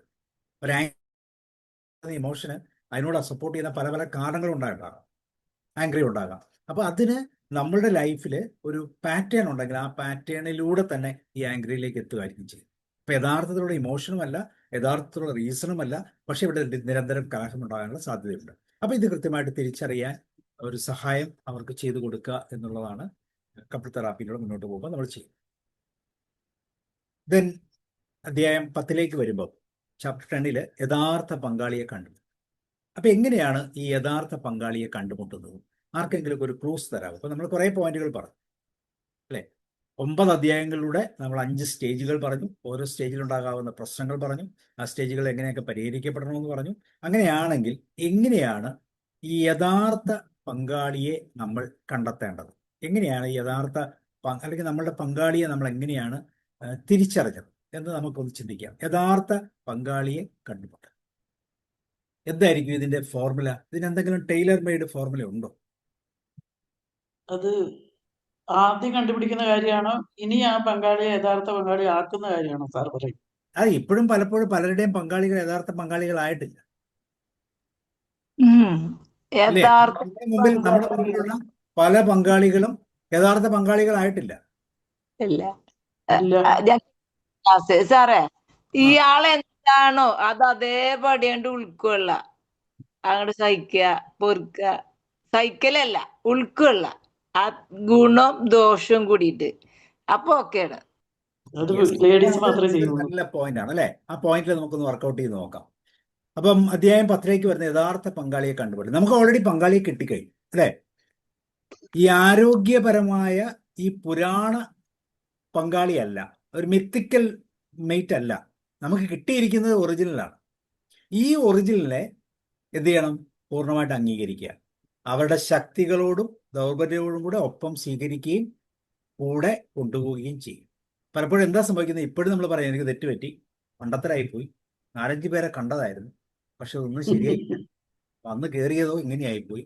ഇങ്ങനെയുള്ള ഈ പുരാണം എന്ന് വെച്ചാൽ മിത്തിക്കൽ മെയ്റ്റിനെ കുറിച്ചുള്ള ആ കോൺസെപ്റ്റുകൾ മുഴുവൻ കിടക്കാണ്. കയ്യിലൊരെണ്ണമുണ്ട്, അതിനെ ഈ പറഞ്ഞ യോജിച്ചു പോവുക, കിട്ടിയതിനെ യോജിച്ചു പോവുക. ഉൾക്കൊള്ളാൻ പറ്റുന്നില്ല. കാരണം നമ്മുടെ കണ്ണ് 2 ആണല്ലോ, 2 സൈഡിലേക്ക് നോക്കാം, നേരെ നോക്കാം. അപ്പൊ ഓട്ടോമാറ്റിക്കായിട്ട് എന്ത് പറ്റും? ഈ പറയുന്ന ശക്തിയും ദൗർബല്യങ്ങളും ഒക്കെ കൃത്യമായിട്ട് മനസ്സിലാക്കി ഒപ്പം സ്വീകരിക്കാൻ നമ്മളെ കൊണ്ട് പറ്റുന്നില്ല. അപ്പൊ യഥാർത്ഥ പങ്കാളി നമ്മുടെ കയ്യിലുണ്ട്, പക്ഷെ അതിനെന്ത് ചെയ്യണം? ഈ പറയുന്ന രീതിയിൽ ഒരു മാനേജ് ചെയ്യണം, അല്ലെങ്കിൽ അതിനെ പൂർണ്ണമായിട്ട് അക്സെപ്റ്റ് ചെയ്യാൻ പറ്റണം. ഇനി നമ്മളിങ്ങനെ പറയും ദാമ്പത്യ ബന്ധം, അല്ലെങ്കിൽ ദമ്പതികൾ തമ്മിലുള്ള സംഘർഷങ്ങൾ പരാജയമല്ല. ഈ ബുക്ക് ഇങ്ങനെയാണ് പറയുന്നത്, മറിച്ച് വളർച്ചയുടെ അടയാളങ്ങളാണ്. കലഹം എന്ന് പറഞ്ഞാൽ ഒരു ലക്ഷണം മാത്രമാണ്. എന്താണ് കലഹം എന്ന് പറയുന്നത്? ഡിഫറൻസ് ആണ്, പാർട്ട് 2 ആണ്, അല്ലെങ്കിൽ ചാപ്റ്റർ 2, അല്ലെങ്കിൽ എന്താ പറയുന്നത്, സ്റ്റേജ് 2 ആണ്. അവിടെ കൃത്യമായിട്ട് നമ്മുടെ മനസ്സിലുള്ളത് കൃത്യമായിട്ട് പറയുന്നില്ല, പലതും മൂടി വയ്ക്കപ്പെടുകയാണ്. മൂടി വയ്ക്കാതെ ഒരു ഓപ്പൺ സെൻസിൽ കാര്യങ്ങൾ പറഞ്ഞു, ഓപ്പൺ കമ്മ്യൂണിക്കേഷന്റെ തലത്തിൽ പറഞ്ഞു കഴിഞ്ഞാൽ കലഹം എന്ന് പറയുന്നത് ഓവർകം ചെയ്തു പോകാനുള്ള ലക്ഷണമായിട്ട് മാറാം. അപ്പൊ ഈ ഘട്ടങ്ങളെ കൃത്യമായിട്ട് മനസ്സിലാക്കി പരസ്പരം അംഗീകരിച്ച് ഡിഫറൻസുകളും പോസിറ്റീവ് നെഗറ്റീവും ഒക്കെ മനസ്സിലാക്കി മുന്നോട്ട് പോകാൻ ഉള്ള ഒരു സാധ്യത നമ്മൾ തുറന്നു കൊടുക്കുക എന്നുള്ളതാണ് ഇതിൻ്റെ അകത്ത് വരുന്നത്. ഒരു പക്ഷേ ചിലപ്പോൾ സാധ്യതകൾ വരുന്നില്ല. കാരണം ഇപ്പോൾ ഈ പറയുന്ന സ്റ്റേജ് 2 വന്ന ഈ ഡിഫറൻസ് സ്റ്റേജ് എന്ന് പറഞ്ഞാൽ അത് മാക്സിമം ഡിഫറൻസിൽ പോകും. ശ്രദ്ധിച്ചു നോക്കൂ, നമ്മൾ പറഞ്ഞു ഓരോ ജില്ലകളിലും 4 കോടതികൾ വീതം ഉണ്ടെങ്കിൽ അത്രമാത്രം പ്രശ്നങ്ങളോ എവിടെയാണ് വരുന്നത്? തീർച്ചയായിട്ടും ഈ ഡിഫറൻസ് സ്റ്റേജിൽ തന്നെയാണ്. അപ്പൊ അവിടെ മനസ്സിലാക്കി അഡ്ജസ്റ്റ് ചെയ്ത് പോയാൽ എന്താണ് സാറേ? 2 കൂട്ടരെ മനസ്സിലാക്കി പരസ്പരം അഡ്ജസ്റ്റ് ചെയ്തു പോകും. യെസ്, മനസ്സിലാക്കുക എന്ന് പറയുമ്പോൾ നമുക്ക് കിട്ടിയിരിക്കുന്ന ഈ പങ്കാളിയെ നമ്മൾ എങ്ങനെയാണ് ആ ഡിഫറൻസുകളോട് ഡിഫറൻസ് ആണ് ഇതിന്റെ പ്രിൻസിപ്പിൾ. സിംബയോട്ടിക് അല്ല പ്രിൻസിപ്പിൾ, ഡിഫറൻസസിനെ കൃത്യമായിട്ട് തിരിച്ചറിയുക. അല്ലാതെ ഡിഫറൻസ് അറിയോ സാറേ? അത് പരാജയപ്പെടാനുണ്ടാകുന്നതാണ്. ഇപ്പം 2 പേരാണല്ലോ, അതിൽ ഒരാള് വിചാരിക്കുന്നു ഞാൻ അഡ്ജസ്റ്റ് ചെയ്ത് പോകാമെന്ന് വിചാരിക്കും, മറുസൈഡ് അതുപോലെ ചെയ്യപ്പെടാതെ വരികയും ആവർത്തിച്ച് ചെയ്യപ്പെടാതിരിക്കുകയും ചെയ്യുമ്പോൾ അവിടെ കോൺഫ്ലിക്റ്റ് ഉണ്ടാവും. സാറേ, ഇത് പണ്ടത്തെ പോലെയല്ല. പണ്ട് ഇങ്ങനെ ഒരു റിലേഷൻഷിപ്പ് അല്ലെങ്കിൽ ഒരു വിവാഹത്തിന്റെ ഒരു പ്രോസസ്സ് വന്നു കഴിഞ്ഞാൽ അത് നിലനിർത്തിക്കൊണ്ട് പോകേണ്ടത് ആവശ്യമായിരുന്നു. എന്ന് നമ്മൾ പറഞ്ഞു, ഇതിന് കോമൺ ഗോൾ ഇല്ല. വിവാഹത്തിന് ഒരു കോമൺ ഗോൾ ഉണ്ടോ? പണ്ടൊക്കെ ഇപ്പൊ നമ്മളുടെയൊക്കെ മാതാപിതാക്കളുടെ കാലഘട്ടം നോക്കൂ, അല്ലെങ്കിൽ അതിന് മുമ്പോട്ട് നോക്കൂ, വിവാഹത്തിന് വ്യക്തമായ ഒരു ഗോൾ ഉണ്ടായിരുന്നു. ഇപ്പൊ തീർത്തുമില്ല, ആ ഗോളില്ല. ഇത് എന്തിനു വേണ്ടി ഈ 2 പേരും കൂടെ യുണൈറ്റ് ചെയ്യുന്നത്? എന്താണ് ഇവരുടെ ഉദ്ദേശം? ഒരു ഗോളും ഇല്ലാതെ 2 പേര് കൂടി നടക്കുന്നത് എന്തിനാ? നിലനിർത്തുന്ന പ്രശ്നമില്ല, പെട്ടെന്ന് ഇത് ബേസിക് ഒരു നേച്ചർ, പ്രകൃതിയുടെ നിയമത്തിന്റെ ഭാഗമാണ് ഈ വിവാഹം. പ്രകൃതിയുടെ നിയമം അംഗീകരിക്കാൻ തയ്യാറല്ല. ഇനി കുട്ടികൾ വേണ്ട. ഇതാണ് ആദ്യത്തെ സാധ്യത. അല്ലെങ്കിൽ ജോലിക്കാണ് പ്രാധാന്യം, ഇൻഡിപെൻഡന്റ് ആയിട്ട് നിൽക്കുന്നതിലാണ്, പണത്തിനാണ് പ്രാധാന്യം. ഇങ്ങനെയുള്ള ഒത്തിരി ഒത്തിരി ഒത്തിരി ഒത്തിരി ഇപ്പം നമ്മൾ എത്രയോ കപ്പിൾ കേസുകൾ ഹാൻഡിൽ ചെയ്യുമ്പോൾ എന്താ സംഭവിക്കുന്നത്? അവരുടെ കോമൺ ആയിട്ട് ഒരു ഗോളില്ല. പിന്നെ എങ്ങനെയാണ് ഞാനെന്തിനാ ഈ സഹിക്കുന്നത്? എനിക്കെന്തിനാ ഈ സഹിച്ചിട്ട് തന്നെ കാര്യം? ഈ ഒരു മൈൻഡ് ക്രിയേറ്റ് ചെയ്താൽ പോയി. ദാറ്റ് മീൻസ് അവിടെ ഗോളില്ല. ഗോളില്ലാത്തതില്ല വിവാഹം കഴിക്കേണ്ട. അതിനേക്കാൾ നല്ല എത്ര സേഫാണ് അല്ലാതെ പോകുന്നത്. അപ്പൊ ഗോളില്ലെങ്കിൽ ഇപ്പൊ നമുക്കൊക്കെ നമ്മളുടെയൊക്കെ കുട്ടിക്കാലത്ത് അത് കൃത്യമായിട്ടുണ്ട്. 2, 3, 4 മക്കൾ ഉണ്ടാകുന്നതിന്റെ കാരണം തന്നെ ഗോള് വളരെ കറക്റ്റാണ്. അല്ല, ഇന്ന് ഈ ഗോള് കാണിച്ചു കൊടുക്കേണ്ട ആളുകൾ തന്നെ പറയും, എടിയോ നീ അവിടെ ചെന്നിട്ടേ നിനക്ക് അത്ര സുഖം തോന്നുന്നില്ലെങ്കിൽ പറഞ്ഞാൽ അതിങ്ങ് പോന്ന നിനക്ക് ഇവിടെ ഒരു മുറി കിടപ്പുണ്ട്, ഒരു കുഴപ്പമില്ലെന്ന്. യെസ്. അപ്പൊ അതാണ് പ്രോബ്ലം വരെ. അപ്പൊ ഈ കറക്റ്റ് ആ സ്റ്റേജ്, അപ്പൊ ആ ഉദ്ദേശം ഒരു കോമൺ, ഇപ്പൊ നമ്മൾ ഈ കപ്പിൾ തെറാപ്പിയിൽ ഏറ്റവും ഇമ്പോർട്ടൻ്റ് ആയിട്ട് വരുന്ന ഒരു ഇതാണ് ഒരു കോമൺ ഗോൾ പറയും. കോമൺ ഗോൾ പറയുമ്പോഴത്തേക്കും കോമൺ ആയിട്ട് വരുന്ന ഗോളൊക്കെ ഇഷ്ടം പോലെ ഉണ്ട്, പക്ഷെ കോമൺ ആയിട്ടൊരു ഒറ്റ ഗോളും കാണത്തില്ല. പിന്നെ എങ്ങനെയാണ് ഒരു കോംപ്രമൈസ് വരുന്നത്? നമ്മളൊരു യാത്രയ്ക്ക് പോയി കഴിഞ്ഞാൽ യാത്രയുടെ ലക്ഷ്യം ഒരു സ്ഥലം കാണുക എന്നുള്ളതാണ്. അപ്പോൾ രണ്ടുപേരുടെയും ലക്ഷ്യം 2 സ്ഥലമാണെങ്കിൽ പിന്നെ എങ്ങനെ ഒരു യാത്രയ്ക്ക് പോകുന്നത്? അപ്പൊ ഈ ഒരു പ്രശ്നം ഇവിടെ കൃത്യമായിട്ട് നിലനിൽക്കുന്നു എന്നുള്ളതാണ്. അപ്പൊ പ്രതിസന്ധികളെ ഭയപ്പെടാതെ അവയെ ബന്ധം ദൃഢപ്പെടാനുള്ള അവസരങ്ങളായി കാണാൻ പഠിക്കുക, അല്ലെ? ഒരു ഇന്റർ ഡിപ്പെൻഡൻസ്, പരസ്പര ആശ്രയത്വം. അത് പക്ഷേ തീർച്ചയായിട്ടും ഇന്നത്തെ കാലത്ത് വേറെ ശ്രദ്ധിച്ചറിയാം, അവരവരുടെ സ്പേസ് കൃത്യമായിട്ട് ഉപയോഗിച്ചുകൊണ്ട് സ്വാതന്ത്ര്യവും അടുപ്പവും തമ്മിൽ സന്തുലിതാവസ്ഥ. അടുപ്പം വേണം, പക്ഷെ സ്വാതന്ത്ര്യവും വേണം. അപ്പൊ കാറ്റഗറി മാറി. പണ്ടത്തെ കാലത്ത് സ്വാതന്ത്ര്യത്തിന് വലിയ ഇമ്പോർട്ടൻസ് കൂടുതൽ, അല്ലെങ്കിൽ ആണുങ്ങൾക്കായിരുന്നു കൂടുതലെങ്കിൽ ഇന്ന് അങ്ങനെയല്ല. 2 പേർക്കും ഈക്വലായിട്ട് ഈ പറഞ്ഞ ഇന്റർ ഡിപ്പെൻഡൻസ് വളരെ ഇമ്പോർട്ടൻ്റ് ആണ്. അതുപോലെ ആ ഫ്രീഡവും കൃത്യമായിട്ട് എക്സസൈസ് ചെയ്യുന്ന ഒരു കാറ്റഗറിയിലേക്ക് പോവുകയാണ്. അപ്പോൾ ഇവിടെ സ്വാതന്ത്ര്യവും അടുപ്പവും നമ്മളുടെ സമതുലിതാവസ്ഥ കൃത്യമായിട്ട് നിലനിർത്തിയാൽ മാത്രമേ അതൊരു ഗോളിലേക്ക് നമുക്ക് കണക്ട് ചെയ്യാൻ പറ്റൂ. അങ്ങനെ ഗോളില്ലെങ്കിൽ തീർച്ചയായിട്ടും അതൊരു വലിയ ഫെയിലിയറിലേക്ക് പോകാനുള്ള സാധ്യതകൾ ഉണ്ടാകും എന്നാണ് ഈ ബുക്കിലൂടെ നമ്മൾ മനസ്സിലാക്കുന്നത്. അപ്പം കപ്പിൾ തെറാപ്പി എന്ന് പറയുന്ന ആ സിസ്റ്റത്തിലെ 5 സ്റ്റേജുകളാണ് ഇതിൻ്റെ അത് പറയുന്നത്. ആ സ്റ്റേജുകൾ ഏത് സ്റ്റേജിലാണ് ശരിക്കും പ്രോബ്ലം ഉണ്ടായെന്ന് തിരിച്ചറിയുക, അതിന് പറ്റിയ രീതിയിലുള്ള തെറാപ്പികൾ യൂസ് ചെയ്യുക. ഏറ്റവും ബെസ്റ്റ് തെറാപ്പി സിൻസിയറായിട്ട്, ഹോണസ്റ്റായിട്ട്, പൊളൈറ്റായിട്ട്, ഹമ്പിളായിട്ട് സംസാരിക്കുക എന്നുള്ളത് തന്നെയാണ്. അവരവരുടെ കാര്യങ്ങൾ കൃത്യമായിട്ട് പ്രസൻറ്റ് ചെയ്യുക. ആ പ്രസൻറ്റ് ചെയ്യാത്ത, നമ്മൾ പറഞ്ഞില്ല, അവോയ്ഡൻറ്റ് എന്ന് പറയുന്നൊരു നേച്ചറിലേക്ക് പോകുക. അതൊരു മാലഡാപ്റ്റീവാണ്, തെറ്റായ രീതിയാണത്. അത് വരുമ്പോൾ നാച്ചുറലായിട്ട് എന്ത് സംഭവിക്കും? അവിടെ ഒരു വലിയ ലോസ് ഉണ്ടാകും എന്നുള്ളതാണ്. ആ ലോസ് പിന്നെ അത് പിക്കപ്പ് ചെയ്യാൻ പറ്റില്ല. കാരണം നമുക്കറിയാം നമ്മുടെ വാക്കുകൾക്ക് ഭയങ്കര പവറാണ്. നമ്മുടെ വായിൽ നിന്ന് വരുന്ന വാക്കുകൾ വളരെ ഈസിയാണ് മറ്റൊരാളെ ബ്രേക്ക് ചെയ്യാൻ. അങ്ങനെ വൺസ് ബ്രേക്ക് ആയിക്കഴിഞ്ഞാൽ, പ്രത്യേകിച്ച് സ്ത്രീകളുടെ കേസിലാണെങ്കിൽ സ്ത്രീകൾ അങ്ങനെ വാക്കുകൾ കൃത്യമായിട്ട് അത് ക്യാപ്ചർ ചെയ്ത് കഴിഞ്ഞാൽ ജീവിതകാലം മുഴുവൻ അത് ഉപയോഗിക്കാൻ സാധിക്കും. അത് പലപ്പോഴും റിലേഷൻഷിപ്പിന് പ്രശ്നങ്ങൾ ഉണ്ടാക്കും.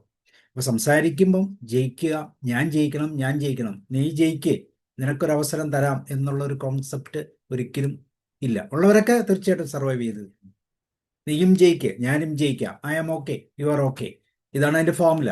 പക്ഷെ അവിടെ ഞാൻ തന്നെ ജയിക്കണം, നിനക്കൊരു കഴിവില്ല, നിനക്കൊരു പക്ഷെ സാഹചര്യങ്ങളുടെ സമ്മർദ്ദങ്ങളൊക്കെ നമ്മൾ പറഞ്ഞു പോകുന്നതാണ്. പക്ഷെ പറഞ്ഞു പോകുന്ന ആ വാക്കുകൾ, നമ്മൾ പത്രക്കാർ പറയുന്ന പോലെ വാക്കുകൾ വളച്ചൊടിച്ചു എന്നൊക്കെ പറയുന്ന പോലെ അത് കൃത്യമായിട്ട് വളച്ചൊടിച്ച് നമുക്കെതിരായിട്ടുള്ള രീതിയിൽ, പങ്കാളിക്കെതിരായിട്ടുള്ള രീതിയിലേക്ക് അത് ഫ്രെയിം ചെയ്ത് പ്രോബ്ലംസ് ഉണ്ടാകുന്നു എന്നുള്ളതാണ്. പിന്നെ ഇന്നത്തെ സംവിധാനം അങ്ങനെയാണ്. കാരണം സ്വാതന്ത്ര്യത്തിൻ്റെ ഒരു വലിയ ബൗണ്ടറി ഇന്ന് ഫിക്സ് ചെയ്തിട്ടുണ്ട്. ആ ബൗണ്ടറി ബ്രേക്ക് ചെയ്ത് പുറത്തു പോകാൻ പറ്റുന്ന ഒരവസ്ഥയുണ്ട്. നമുക്കറിയാമോ, നമ്മളുടെ ഇന്നത്തെ യുവാക്കൾ, യുവതികൾ, അവരൊക്കെ ഉപയോഗിക്കുന്ന സ്വാതന്ത്ര്യം നമുക്ക് ചിന്തിക്കാൻ പോലും പറ്റാത്തത്. ആ സ്വാതന്ത്ര്യത്തിന് ഒരു മറ പോലും ഇല്ല. അപ്പോൾ ഈ സ്വാതന്ത്ര്യത്തിൻ്റെ മറകളെല്ലാം കൃത്യമായിട്ട് സ്വീകരിച്ചിട്ടാണ് ഇവർ ഈ പറയുന്ന ഒരു ഗോൾ സെറ്റ് ചെയ്തുകൊണ്ട് വരും. എന്ത് ഗോളാണ്? ഒരു ഗോളും ഇല്ല. കാരണം ഇവിടെയാണ് ഈ പുരാണ പങ്കാളി, ഈ മിത്തിക്കൽ മെയ്റ്റ് എന്ന് പറഞ്ഞൊരു കോൺസെപ്റ്റ് ഉണ്ട്. കല്യാണം കഴിച്ചേ പറ്റൂ. പക്ഷെ ഇന്ന് കുട്ടികൾ മാറി പറയുന്നു കല്യാണം കഴിക്കുന്നില്ല, കറക്റ്റായിട്ടുള്ള ആളെ കിട്ടിയാലേ കഴിക്കുന്നുള്ളൂ. എന്തിനാണ് കഴിക്കുന്നത്? പലപ്പോഴും നമ്മുടെ കുടുംബ ജീവിതത്തിൽ തന്നെ അവർ ചൂണ്ടിക്കാണിക്കും, നിങ്ങളുടെ ജീവിതം കണ്ട ആര് കല്യാണം കഴിക്കും? അപ്പോൾ ഇങ്ങനെയൊക്കെയുള്ള ഒരു സിസ്റ്റം നമ്മുടെ മുമ്പിലുണ്ട്. അപ്പോൾ ഇവിടെ കൃത്യമായിട്ടുള്ള കപ്പിൾ തെറാപ്പി ശരിക്കും പറഞ്ഞാൽ വിവാഹത്തിന് ഡിഫറൻസിയേഷൻ സ്റ്റേജിനൊക്കെ മുമ്പ് പ്രീ ആൻഡ് പോസ്റ്റ് മാരിറ്റൽ അല്ലെങ്കിൽ പ്രീ മാരിറ്റൽ അതുപോലെ തന്നെ ഈ പ്രീ കപ്പിൾ തെറാപ്പി ഒക്കെ വളരെ കൃത്യമായിട്ട് ഉപയോഗിക്കേണ്ടതാണ്. അത് ഉപയോഗിക്കുന്നവർ നല്ലവണ്ണം സാമ്പത്തിക ലാഭം ഉണ്ടാക്കുന്നുണ്ടെന്നുള്ള ഒരു പ്രത്യേകതയാണ്. കാരണം അത്രമാത്രം പോപ്പുലറായിട്ടുള്ള ഒരു തെറാപ്പി പാർട്ടാണിത്. എന്തും പറയാം, എന്ത് പറഞ്ഞാലും ഈ ന്യൂ ജനറേഷൻ അംഗീകരിക്കാറുമില്ല. കാരണം അവർക്ക് അതിലൊന്നും ആവശ്യമില്ല. നിങ്ങൾക്ക് വേണമെങ്കിൽ ഒരു തെറാപ്പിസ്റ്റ് എന്ന നിലയിൽ നിങ്ങൾക്ക് വേണമെങ്കിൽ ഞങ്ങളൊക്കെ ഒന്ന് കൂട്ടി റെഡിയാക്കി തരൂ, പൈസ തരുന്നില്ലേ എന്നുള്ള ഒരു തോന്നലിലാണ് പോകുന്നത്. അവിടെയും ഗോളില്ല. സോ ഇവിടെ നമ്മൾ ഈ പറയുന്ന സ്റ്റേജുകളൊക്കെ ഒന്ന് മനസ്സിലാക്കി കാര്യങ്ങൾ ഏത് സ്റ്റേജിലാണ് കുടുങ്ങിയിരിക്കുന്നതെന്ന് തിരിച്ചറിഞ്ഞ് ആ സ്റ്റേജിനെ ഓവർകം ചെയ്യാനുള്ള സാധ്യത. തീർച്ചയായിട്ടും എല്ലാവരും അങ്ങനെയാണെന്നൊന്നും ഞാൻ പറയുന്നില്ല. ഒത്തിരിയും ഫാമിലീസ് വളരെ കൃത്യമായിട്ട് പോകുന്നുണ്ട്. ഈ ഡിഫറൻസിയേഷൻ സ്റ്റേജിൽ വ്യക്തമായ ഒരു അതിർവരമ്പ് നമ്മൾ ഫിക്സ് ചെയ്ത് അതിലേക്ക് പ്രവേശിക്കാതിരിക്കാനുള്ള കാര്യങ്ങളൊക്കെ ഒരു മാനേജിങ് ടെക്നിക്സ് ഉപയോഗിച്ച് കഴിഞ്ഞാൽ പിന്നെ അത് സ്മൂത്തായിട്ട് പോകും. പിന്നെ നമ്മൾ ആദ്യം പറഞ്ഞ പോലെ കുട്ടികളുടെ ഉണ്ടാകാനുള്ള താമസം അങ്ങനെയുള്ള സാഹചര്യങ്ങളൊക്കെ ഈ സിംബയോട്ടിക്കിൻ്റെ ആ സ്റ്റേജുകളൊക്കെ മറ്റൊരു ഡെഫിനിഷനിലേക്ക് കൊണ്ടുപോകുന്നു എന്നൊക്കെ വേണം ചിന്തിക്കാൻ. So okay, thank you very much. എന്തെങ്കിലും ഉണ്ടെങ്കിൽ നിങ്ങൾക്ക് പറയാം, ഷെയർ ചെയ്യാം. രണ്ടു കൂട്ടർക്ക് ഈഗോ കൂടുതലാണ്, ഈഗോയിൽ പിടിച്ചോണ്ടിരിക്കും രണ്ടു കൂട്ടരും. ഈഗോ ഇല്ലായിരിക്കാൻ പറ്റത്തില്ല. കാലം ഇതാണ്, ഇത് ഈഗോയിസ്റ്റിക് കാലഘട്ടമാണ്. ആരാ പറയുന്നത്? ഓമന ടീച്ചർ തുടങ്ങുന്നു.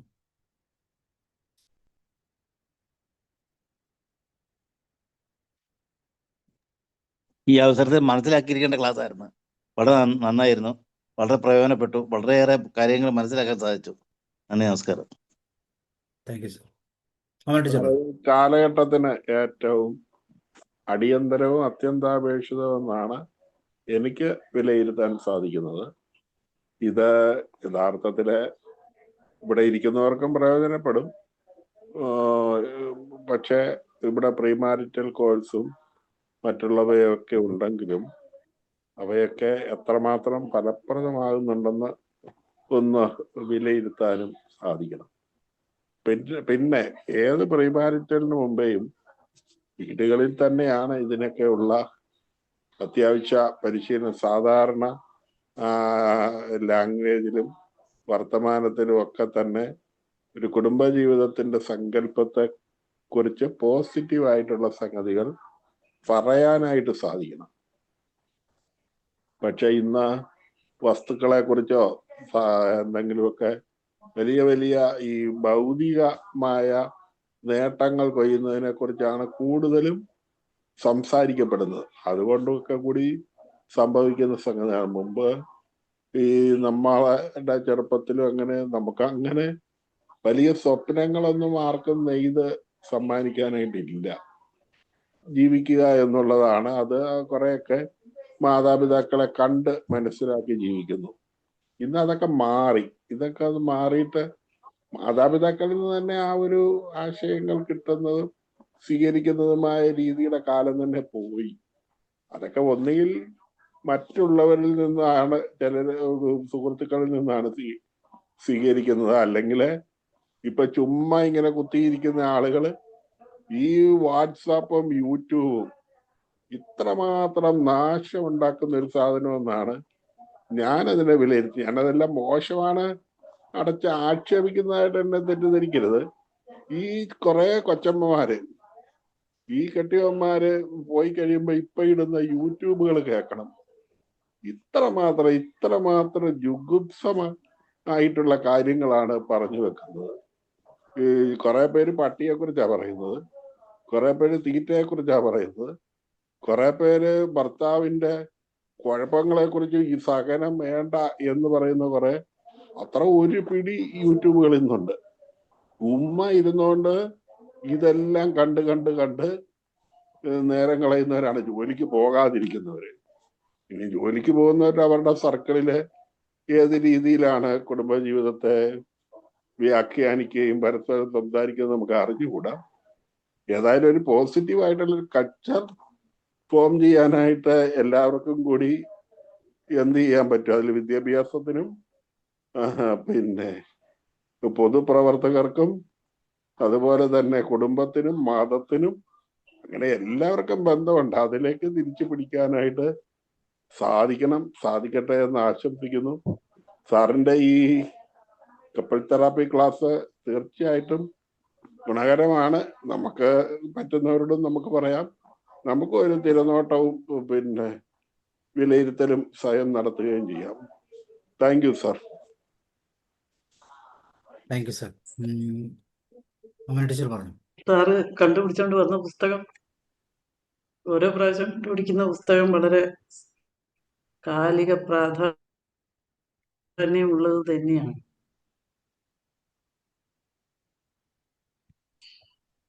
കേക്കാവോ സാറ്? കേൾക്കാം. പിന്നെ പറഞ്ഞു. കേക്കാവോ? അപ്പം കേൾക്കാം. സാർ എവിടുന്ന ഇങ്ങനെ കണ്ടുപിടിച്ചോണ്ട് വരുന്നതെന്ന് അറിയത്തില്ല. ഇതിൻ്റെ അകത്ത് എനിക്ക് ഏറ്റവും താല്പര്യം തോന്നിയ ഒരു സെന്റൻസ്, ഈ വഴക്കുകൾ ഉണ്ടാകുന്നത് സിംബയോട്ടിക് സ്റ്റേജിലേക്ക് തിരിച്ചു പോകാനുള്ള ആഗ്രഹത്തിന്റെ പേരിലാണ് എന്നുള്ളത് വളരെ സത്യമാണ്. അത് ആർക്കും താല്പര്യമില്ലാത്ത സ്റ്റേജ് അല്ലല്ലോ. അതാണല്ലോ ഏറ്റവും താല്പര്യമുള്ള സ്റ്റേജ്. ആ സ്റ്റേജ് നിലനിർത്തി കൊണ്ടുപോകുന്നവരെ ഞാൻ കണ്ടിട്ടുണ്ട്. പ്രായം ആയിട്ടും ആ സ്റ്റേജ് നിലനിർത്തി കൊണ്ടുപോകുന്നവരെ ഞാൻ കണ്ടിട്ടുണ്ട്. പക്ഷെ അവര് ഭയങ്കരമായിട്ട് ദൃഢപ്രതിജ്ഞ ഉള്ളിൽ ചെയ്ത പോലെയാണ് ഇങ്ങനെ പോകുമെന്ന്. അവരത്ര 100% ആളുകളായതുകൊണ്ടല്ല അവരങ്ങനെ പോണത്. നമ്മൾ അകത്ത് കയറി അങ്ങനെയാണ് അവർ പോകുന്നതെന്ന് മനസ്സിലാക്കിയിട്ടുണ്ട് പലരെ. അത് അങ്ങനെ ഒരു ദൃഢപ്രതിജ്ഞയുടെ പേര് മാത്രമേ അങ്ങനെ പോവുള്ളൂ. പിന്നെ അച്ഛനും അമ്മയും ജീവിച്ച രീതി ഒരു പ്രധാനപ്പെട്ട രീതിയാണ്.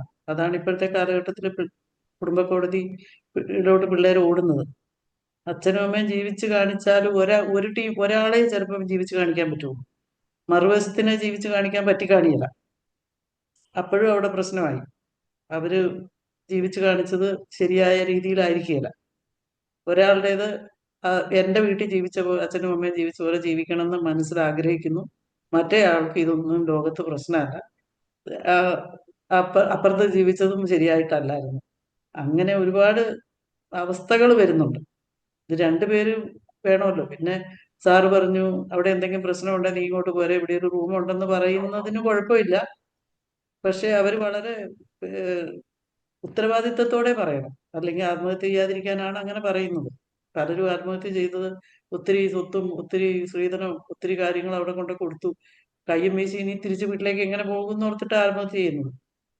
കയ്യും വീശിയാണേലും ഇങ്ങ് പോരാ, പിന്നെ ബാക്കി നമുക്ക് നോക്കാമെന്ന് പറയുന്നതിന് തെറ്റില്ല. പക്ഷെ ഞാൻ ശരിക്കും കല്യാണം കഴിക്കുമ്പോൾ ശരിക്കും കപ്പയൊന്നും തിന്നിട്ടില്ലായിരുന്നു. പക്ഷെ അവിടെ ചെന്ന് കഴിഞ്ഞപ്പോൾ അവിടെ കപ്പയാണെങ്കിൽ എനിക്ക് കഴിച്ചില്ലെങ്കിലും കുഴപ്പമില്ല. അപ്പൊ പിള്ളേരെന്റെ പുറകെ നടക്കുമായിരുന്നു. പാവങ്ങൾ കഴിക്കുന്ന റൂട്ടാ ചേച്ചി, ഒരു കഷ്ണം കഴിച്ചു നോക്കാന്നൊക്കെ പറഞ്ഞു. അതൊരു തമാശ പോലെ. അതൊന്നും അല്ല വിഷയം. ഭക്ഷണമല്ല വിഷയം. വിഷയം ശരിക്കും ആ മാനസികാവസ്ഥയും ആറ്റിറ്റ്യൂഡും ഒക്കെ തന്നെയാണ്. പിന്നെ ഈ തെറാപ്പിക്കൊന്നും പോകാനൊന്നും ആരും അങ്ങനെ തയ്യാറാകില്ല. ഈ തെറാപ്പിക്ക് എങ്ങനെയാ സാർ അങ്ങ് പോകുന്നത്? ആരെങ്കിലും പോകുമോ? തെറാപ്പി വേണമെന്ന് ആർക്കും തോന്നിയല്ല. ഞാൻ ശരി എന്നാണ് ഓരോരുത്തരും വിചാരിക്കുന്നത്. പിന്നെ അവിടെ തെറാപ്പിയുടെ കാര്യം വരുന്നില്ല. ശരിയാവണം എന്ന ആഗ്രഹം വരണ്ടേ തെറാപ്പിക്ക് പോകണമെങ്കിൽ? ആരെങ്കിലുമൊക്കെ കണ്ടാൽ അവർക്ക് ഗുണമുണ്ട്. റെക്കോർഡാണേലും കണ്ടു കഴിഞ്ഞാൽ മറ്റേ ആളെ കൂടി ഒന്ന് കാണിച്ചാൽ മതി. പ്രശ്നം മനസ്സിലാക്കുന്ന സ്റ്റേജിലൊക്കെ ആണെങ്കിൽ ചിലപ്പം പ്രയോജനം കിട്ടും. ഏത് സ്റ്റേജിലും മനസ്സിലാക്കിയ പ്രയോജനമുണ്ട് സർ. അതെ, ഇത് ഭയങ്കര അവയർനെസ്. പിന്നെ ഒരു ദിവസമെങ്കിലും ഉണ്ടാകുമല്ലോ മുന്നോട്ട്. ഇപ്പൊ എല്ലാവർക്കും, ഞാനിപ്പോ എൻ്റെ ഒരു ഫ്രണ്ടിന്റെ ഫാമിലിയിൽ നോക്കിയപ്പോ അവര് ഭയങ്കര സാത്വികനായിട്ടുള്ള ഒത്തിരി നല്ല 100% നല്ലൊരു മനുഷ്യനാണ്. വൈഫും നല്ല ഫാമിലി, നല്ലോണം അഡ്ജസ്റ്റ് ജീവിക്കുന്നുണ്ട്. പക്ഷെ മകന് ഭയങ്കര കാശിനോട് താല്പര്യമാണ്. ഒരു മകനേ ഉള്ളൂ. ഭയങ്കര കാശിനോട് താല്പര്യമാണ്. വൈഫിനെ കിട്ടിയതും നല്ല ശമ്പളമൊക്കെ ഉള്ളതിനെ തന്നെ കൊണ്ടുവന്നു. പക്ഷെ അവൾക്കും ഭയങ്കര കാശിനോട് താല്പര്യമാണ്. അപ്പം 50 രൂപ ചെലവായ ഉടനെ 25 ഇങ്ങോട്ട് മേടിക്കും. അതെങ്ങനെയെങ്കിലും 60 ചെലവായി എന്ന് പറഞ്ഞേച്ച് 30 മേടിക്കും. ആ ഒരു അവസ്ഥയിലാണ് വീട് പോണത്. ശരിക്കും പോകാൻ പറ്റുമോ? അപ്പൊ ഒരു കപ്പലപകടം വന്നാല് നമുക്ക് നഷ്ടപ്പെടുന്ന സാധനങ്ങളോടാണ് നമുക്ക് താല്പര്യം. കപ്പലപകടം വന്നാൽ നഷ്ടപ്പെട്ടു പോകുന്ന ഈ സാധനങ്ങളോടൊക്കെയാണ് നമുക്കിപ്പോൾ താല്പര്യം. നമുക്ക് നമ്മുടെ മൂല്യങ്ങളോടല്ല താല്പര്യം. അതാണ് പ്രശ്നം. Thank you sir. ഓക്കെ. ഇനി ആരാ ഷെയർ ചെയ്യുന്നത്? ആർക്കെങ്കിലും ഷെയർ ചെയ്യാം? Vincent sir. സാറേ നല്ല നസീം മാം ക്ലാസ് കുറച്ച് നസീം മാം പോയി. പറയും. Thank you sir. എന്റെ ഫോണ് ചാർജ് പോയി. അങ്ങനെ കുറച്ച് നല്ല ക്ലാസിന്റെ ഭാഗം പോയി. അപ്പൊ നല്ലൊരു പുസ്തകം കൊണ്ടുവന്ന് ഒത്തിരി നല്ല സന്ദർഭങ്ങളൊക്കെ വിവരിച്ച് ജീവിക്കാൻ പഠിക്കണം, അല്ലാണ്ട് നമ്മൾ നേടിയ വിദ്യാഭ്യാസം ഒന്നല്ല എന്നുള്ള സാറിന്റെ ക്ലാസ് സംസാര രീതി വളരെയേറെ വ്യക്തമാണ്. ഏത് പ്രായത്തും ആദ്യം വേണ്ടത് നമ്മൾ ശരിയാവലാണ്. അപ്പൊ നല്ലൊരു ശ്രോതാവാന്നുള്ളതാണ്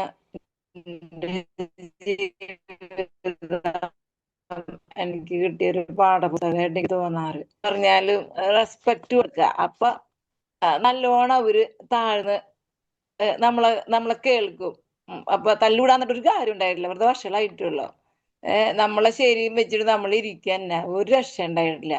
അപ്പോ കോംപ്രമൈസ് ആകുമ്പോ നമ്മൾ പറഞ്ഞതിനേക്കാളും കൂടുതൽ കാര്യം ഇങ്ങോട്ട് ചെയ്തു തരും. ഇപ്പോഴും അതെ, ആ കോംപ്രമൈസിലേക്ക് വരണം. ഓരോരുത്തരുടെ പേഴ്സണാലിറ്റി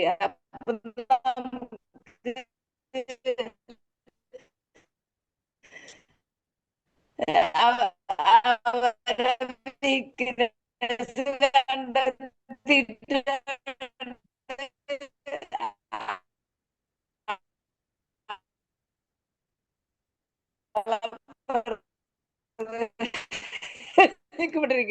വീക്ക്നെസ് കണ്ടെത്തി ഒരു കാര്യം നമ്മളവരെ വിട്ടാനും കൂടി ചെയ്തു തരും. അത് മിസ്കാരണം ഇങ്ങോട്ട് പറഞ്ഞൂടെ. പക്ഷെ നമ്മളൊന്ന് അപ്രീസിയേഷൻ കൊടുക്കുമ്പോ ഒരു താങ്ക്സ് ഒക്കെ പറയുമ്പോ ഇവരുള്ളിൽ ഒരു കുട്ടിയുണ്ട്.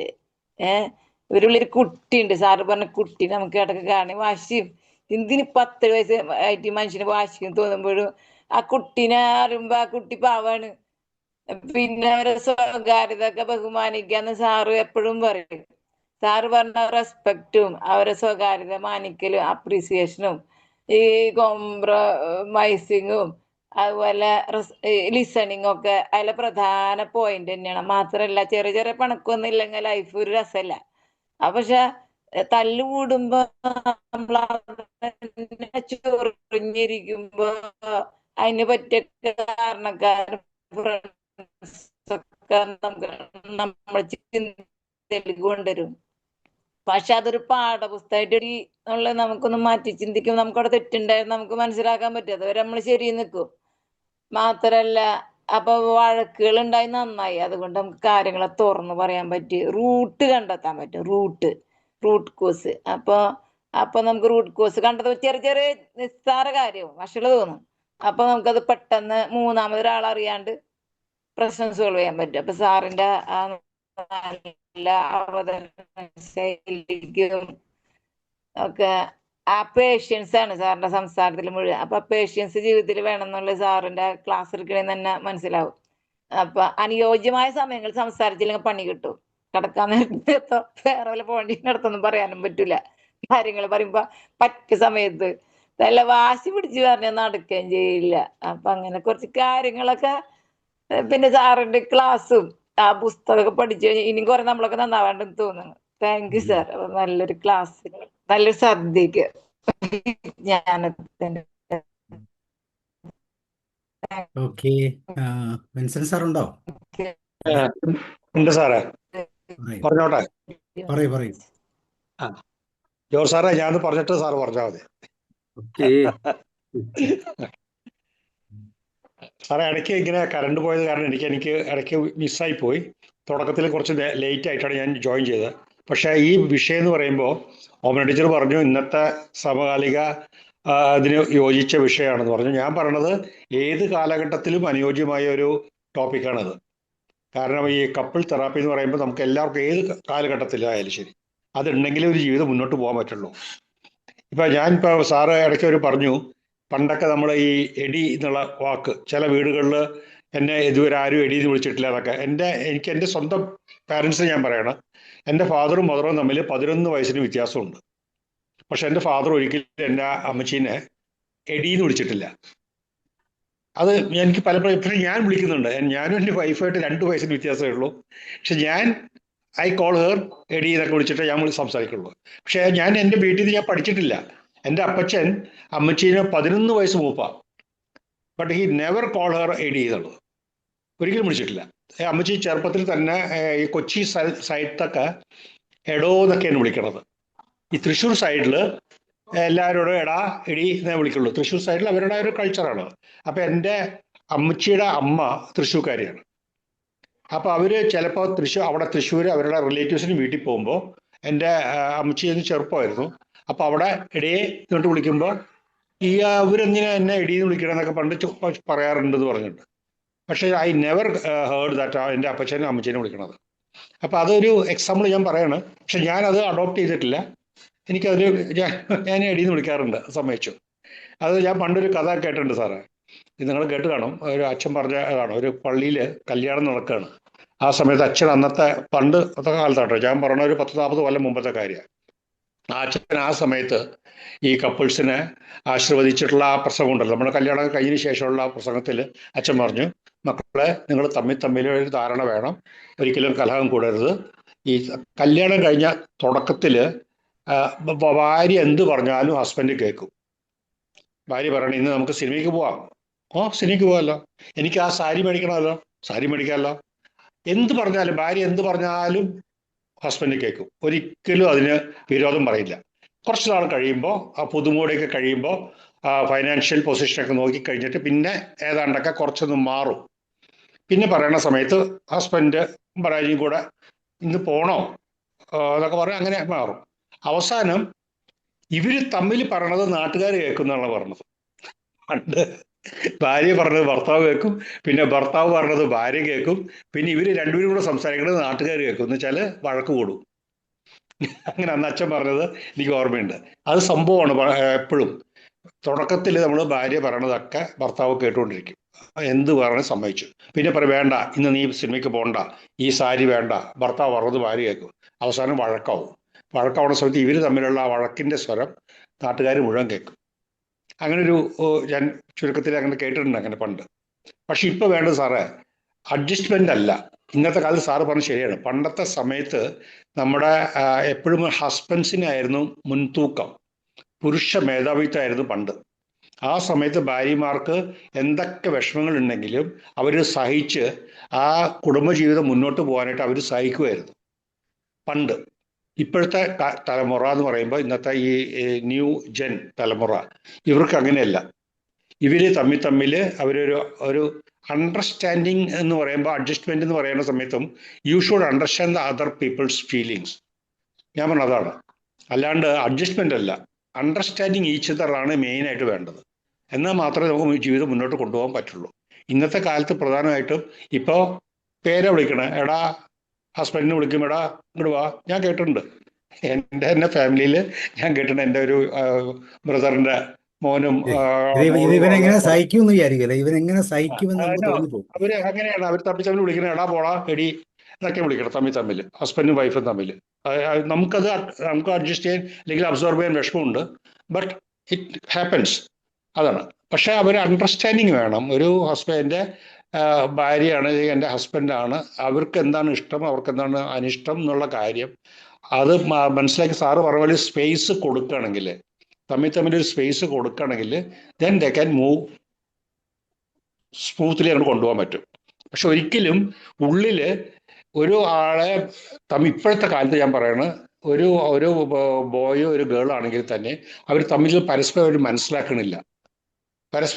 അയാൾ ആരാണെന്ന് ഈ പെണ്ണ് മനസ്സിലാക്കണില്ല, പെണ്ണ് ആരാണെന്ന് ഈ ഹസ്ബൻഡ് മനസ്സിലാക്കണില്ല. പക്ഷെ ദേ ഗോ, അവർ മുന്നോട്ട് പോകണമെന്ന് മാത്രമേ ഉള്ളൂ. എനിവേ നല്ലൊരു ഇതായിരുന്നു, ക്ലാസ് ആയിരുന്നു സാറ്. അത് യങ്ങർ ജനറേഷനും കൂടെ ഈ ക്ലാസ് കേൾക്കുമായിരുന്നെങ്കിൽ, നമ്മളൊക്കെ കാലം കഴിഞ്ഞു. ഇനിയിപ്പോൾ നമ്മൾ പറഞ്ഞ പോലെ തന്നെ നമ്മുടെ പാർട്ട്ണർ കിട്ടിക്കഴിഞ്ഞു. ഒരു പാർട്ട്ണറെ എങ്ങനെ ചൂസ് ചെയ്യണമെന്ന് നമുക്ക് ആർക്കും പറ്റില്ല, ഇന്നത്തെ തലമുറയ്ക്കും പറ്റില്ല. ഈ പാർട്ട്ണർ എങ്ങനെ വേണമെന്ന് പ്രേമിച്ച് വിവാഹം കഴിക്കുന്ന ആൾക്കാർക്കും പ്രേമിക്കുന്ന സമയത്ത് എൻ്റെ പാർട്ട്ണർ എങ്ങനെയാണെന്ന് അറിയില്ല. അവിടെ കാണിക്കണത് നമ്മൾ ഈ അഡ്വർടൈസ്മെന്റിൽ കാണുന്ന പോലെ ആ ഒരു ഇതാണ്. ശരിക്കുള്ള ഇതെന്താണ്, പ്രൊഡക്റ്റ് എന്താണെന്ന് നമുക്ക് അറിയാൻ പറ്റുന്നില്ല. നമ്മൾ ഇതിൻ്റെ ആ പകിട്ടൊക്കെ കണ്ടിട്ടാണ് പ്രേമിക്കണത്. അത് കഴിയുമ്പോഴാണ് മനസ്സിലാക്കുന്നത് what is he or what is she എന്നുള്ളത്. Anyway thank you sir, thank you very much. സാറ് പറഞ്ഞത് കറക്റ്റാണ്. ഇപ്പൊ ഉള്ളവർ ഇപ്പൊ ഇരിക്കുന്നവരല്ല കേൾക്കുന്നത്, പുതിയ ആൾക്കാര് പയ്യന്മാരും അങ്ങനെയുള്ളവരാ കേൾക്കട്ടെ. നമ്മളെല്ലാം കേട്ടിട്ട് കാര്യമില്ലേ. സാറേ ചില കാര്യങ്ങൾക്ക് നമുക്ക് പറഞ്ഞു കൊടുക്കാനും പറ്റും. നിങ്ങളുടെ സ്റ്റേജ് ആ ഇതാണ്, അത് ശരിയാ, ഇതാണ് പറഞ്ഞു കൊടുക്കാൻ എന്ന് പറ്റുക. പറയാം. പക്ഷെ സയന്റിഫിക് ആയിട്ട് പറയുമ്പോൾ അത് നമ്മൾ ശ്രദ്ധിക്കും. അല്ലാതെ നമ്മൾ കൺവെൻഷണൽ അപ്പനും അമ്മയും സ്റ്റൈലിൽ പറഞ്ഞാൽ പോയി പണി നോക്കാൻ പറയും. പറഞ്ഞാൽ പറ്റില്ല, പറ്റില്ല. അവര് പറ അത് നമ്മുടെ ഒരു ഉപദേശം, അത് ഈ നിങ്ങൾ ഈ പ്രായമുള്ള ബുക്ക് ആൾക്കാർക്ക് ഒരു ഉപദേശം ഉണ്ടല്ലോ. ഈ ബുക്ക് ഒന്ന് വായിച്ചു നോക്കുക, ബുക്കിന്റെ കണ്ടന്റ് ഉണ്ട്, ഇല്ലെങ്കിൽ ഈ അസസ്മെന്റ് ഒന്ന് ചെയ്ത് നോക്കുന്നൊക്കെ നമ്മൾ പറഞ്ഞാൽ സ്വല്പം കൂടെ എഫക്റ്റീവ് ആവും. കാരണം ഈവൻ സാധാരണ സയന്റിഫിക് എന്ന് പറഞ്ഞ വാക്ക് അവർക്ക് വളരെ ഇമ്പോർട്ടൻ്റ് ആണ്. സയന്റിഫിക് ആണോ എന്നാ ചെക്ക് ചെയ്യുന്നത്. അല്ലാതെ നമ്മൾ ഈ ചുമ്മാ കൺവെൻഷനലായിട്ട് കാരണന്മാരുടെ സ്വഭാവം കാണിച്ചാൽ അവിടെ എങ്ങാനും മൂലയിൽ പോയിരുന്നോളാം മതി. ജോർജ് സാറേ, അത് ശരിയാ സാറേ. ഈ ബുക്ക് ഇനിയിപ്പോ ആർക്കെങ്കിലേ ഇപ്പൊ ഈ പുതിയതായി വിവാഹം കഴിക്കുന്ന ആൾക്കാർക്ക് ഈ ബുക്ക് ഞാൻ ഗിഫ്റ്റ് ആയിട്ട് കൊടുക്കാന്ന് വിചാരിക്കുകയാണ്. ഗിഫ്റ്റ് ആയിട്ട് കൊടുക്കണം. എക്സാക്ട്. അത് പണ്ടൊക്കെ അത് ബൈബിളാ ഞാൻ കൊടുത്തുകൊണ്ടിരുന്നത്. വിചാരിച്ചു. പണ്ടൊക്കെ ബൈബിളാ ആമസോണിൽ കൊടുത്തുകൊണ്ടിരുന്നത്. ബൈബിൾ ഇപ്പൊ ഇഷ്ടംപോലെ വീട്ടിലുണ്ട്, അതുകൊണ്ട് ആരും വായിക്കാറില്ല. ജോർജ് സാറേ പറഞ്ഞു. Thank you sir. അതെ അതെ, വളരെ പങ്കെടുത്തവർക്കൊക്കെ സജീവ ചർച്ചയ്ക്ക് പറ്റിയ ഒരു വിഷയമാണ്, എക്കാലത്തും പ്രസക്തിയുള്ള വിഷയമാണ്. ഇപ്പൊ പറഞ്ഞെടുത്ത് തുടങ്ങട്ടെ. ഇത് കപ്പിൾസ് തെറാപ്പി എന്ന് പറഞ്ഞ് ബുക്കൊക്കെ കല്യാണ പന്തലിൽ വെച്ച് കൊടുക്കാൻ പോയി കഴിഞ്ഞാൽ അവിടെ അന്നേരം പറയും, എന്താ പരിപാടി, നിങ്ങൾ ഇപ്പോഴേ തന്നെ പ്രശ്നം ഉണ്ടാക്കാനുള്ള തുടക്കമാണോ എന്ന് ചോദിക്കുന്നവരും ഒരുപക്ഷെ ആ കൂട്ടത്തിൽ ഉണ്ടായേക്കും കേട്ടോ.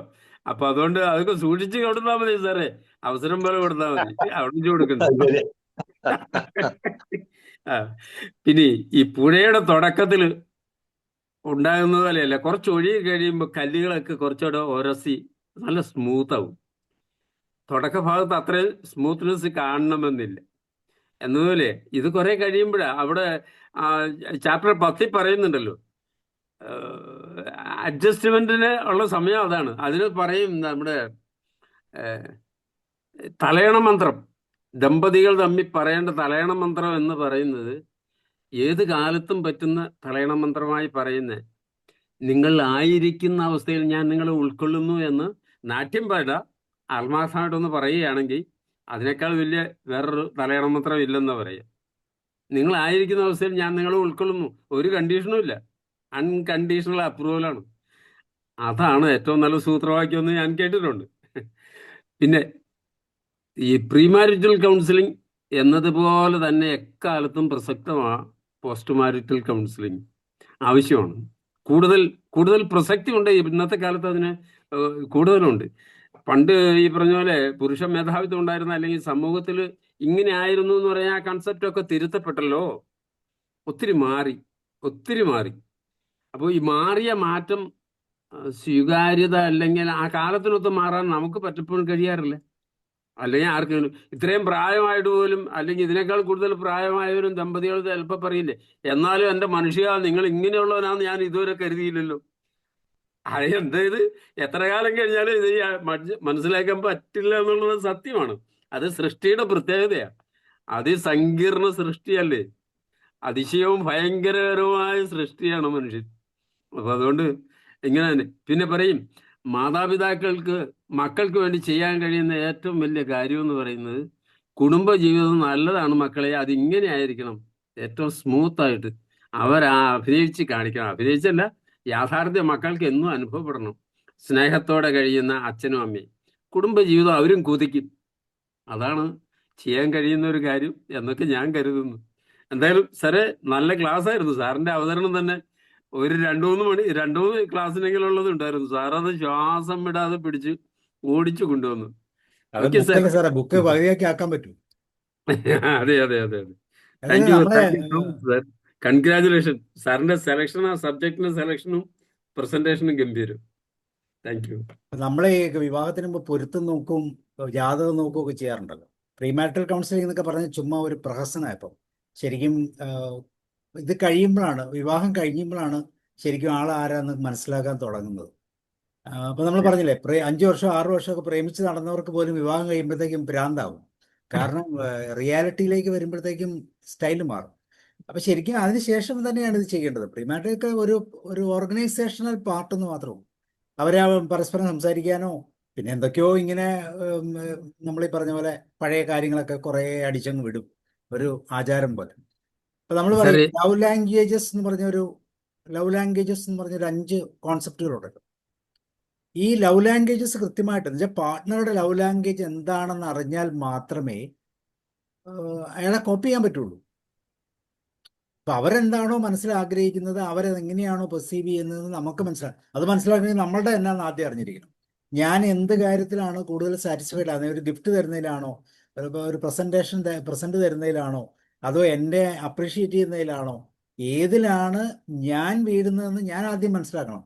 എന്നാലല്ലേ കാര്യം നടക്കുകയുള്ളൂ. ഇതുപോലെ പാർട്ട്ണറിനെ മനസ്സിലാക്കണം. അപ്പൊ ഇങ്ങനെയുള്ള ചെറിയ സ്റ്റെപ്പുകൾ, അത് ഇപ്പൊ പറയുന്നത് സ്കൂൾ കുട്ടികൾക്ക് കറക്റ്റ്. കൃത്യമായിട്ട് അതെ അത് സാർ. മനസ്സിലാക്കാനുള്ള ക്ലാസ്സുകൾ കൊടുക്കണം. അപ്പൊ അത് ലവ് ലാംഗ്വേജ് അല്ലേ, അവർ സ്നേഹിക്കില്ലേ എന്നൊക്കെ തോന്നുന്നതൊക്കെ അബദ്ധമാണ്. കാരണം അവരെങ്ങനെയാണ് പൂർണ്ണമായിട്ടും ഒരു കാര്യത്തെ അക്സെപ്റ്റ് ചെയ്യുന്നത്, ഏത് പാറ്റേണിലാണെന്ന് മനസ്സിലാക്കാൻ പറ്റണം. അപ്പൊ ഇതൊക്കെ ഇന്ന് സ്കൂളുകളിൽ കൊടുക്കേണ്ട സമയമായി. കറക്റ്റാണ്. ഞാൻ അത് തന്നെ ചിന്തിച്ചുകൊണ്ടിരിക്കുകയായിരുന്നു. അതായത് ഇപ്പൊ പലപ്പോഴും കല്യാണം ഉറപ്പിച്ചു, ഒന്നുകിൽ ആലോചിച്ച് ഉറപ്പിച്ചു, അല്ലെങ്കിൽ പ്രേമിച്ച് ഉറപ്പിച്ചു. ഇത് കഴിഞ്ഞിട്ട് ഇതൊന്ന് കടന്നു പോകണമല്ലോ, അതിന് വേണ്ടിയിട്ട് വെറുതെ പൈസ കൊടുക്കുക, ഒരു സർട്ടിഫിക്കറ്റ് മേടിക്കുക എന്നുള്ളതിനപ്പുറത്ത് അത്രേ ഒരു ഉള്ളൂ, അത്രേ ഉള്ളൂ. സിൻസിയർ ആയിട്ടുള്ള ക്ലാസ്സുകൾ നടക്കുന്നില്ല. അതേസമയം യൂത്ത് വിങ്ങിന് എല്ലാവർക്കും അവരുടെ ആദ്യം സാറ് പറഞ്ഞല്ലോ, ഈ ഒരു വലിയ ദൗത്യത്തിലേക്ക് പ്രവേശിക്കാൻ ഒരു എലിജിബിലിറ്റിയും വേണ്ട, ക്വാളിഫിക്കേഷനും വേണ്ട. കണ്ടാ കിട്ടിയ അങ്ങനെ അങ്ങ് ആകാം, പിന്നെ എത്ര കാലം അങ്ങനെ വേണേലും. പക്ഷെ അത് മാറിയിട്ട് നിർബന്ധമായ സ്റ്റാറ്റ്യൂട്ടറി ആക്കണം.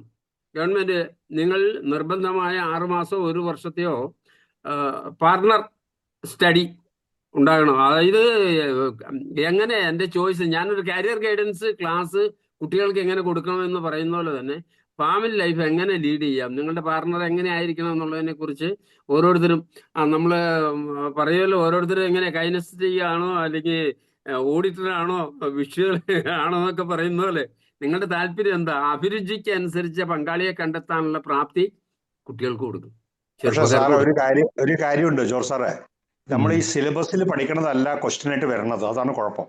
ആ പ്രാക്ടിക്കൽ ലൈഫിലേക്ക് വരുന്ന സമയത്ത് ഈ എന്തൊക്കെ കോഴ്സ് പഠിച്ചാലും ഇന്നത്തെ കാലത്ത് ഞാൻ നോക്കിയിട്ടുള്ളത്, നമ്മളുടെ ഇപ്പോഴത്തെ കുട്ടികൾ അവരുടെ ജോലി എന്ന് പറയുമ്പോൾ ഉണ്ടല്ലോ, അവർക്ക് 8 മണിക്കൂറോ 6 മണിക്കൂറോ ഒന്നല്ല, അവർക്ക് ഓൾമോസ്റ്റ് കാലത്ത് തുടങ്ങിക്കഴിഞ്ഞാൽ രാത്രി വരെ അവർ പണിയാണ്. എപ്പോഴും അവരെ കണ്ടിട്ടുണ്ട്, അവർക്ക് കോള് മറ്റേത് മറിച്ചെന്നൊക്കെ പറഞ്ഞു. അവർക്കൊരു ഫാമിലി ലൈഫ് നമ്മളൊക്കെ ചെയ്ത പോലെ തന്നെ ഒരു ഫാമിലി ലൈഫ് ലീഡ് ചെയ്യാൻ പറ്റുന്നില്ല. അവർക്ക് കിട്ടുന്ന 1 ദിവസമോ 2 ദിവസമോ ഓഫ് കിട്ടുമ്പോൾ മാത്രമാണ് അവർക്ക് കുറച്ചൊരു ഫ്രീഡം കിട്ടണം. ബാക്കിയുള്ള ദിവസമൊക്കെ they are fully engage in there office work.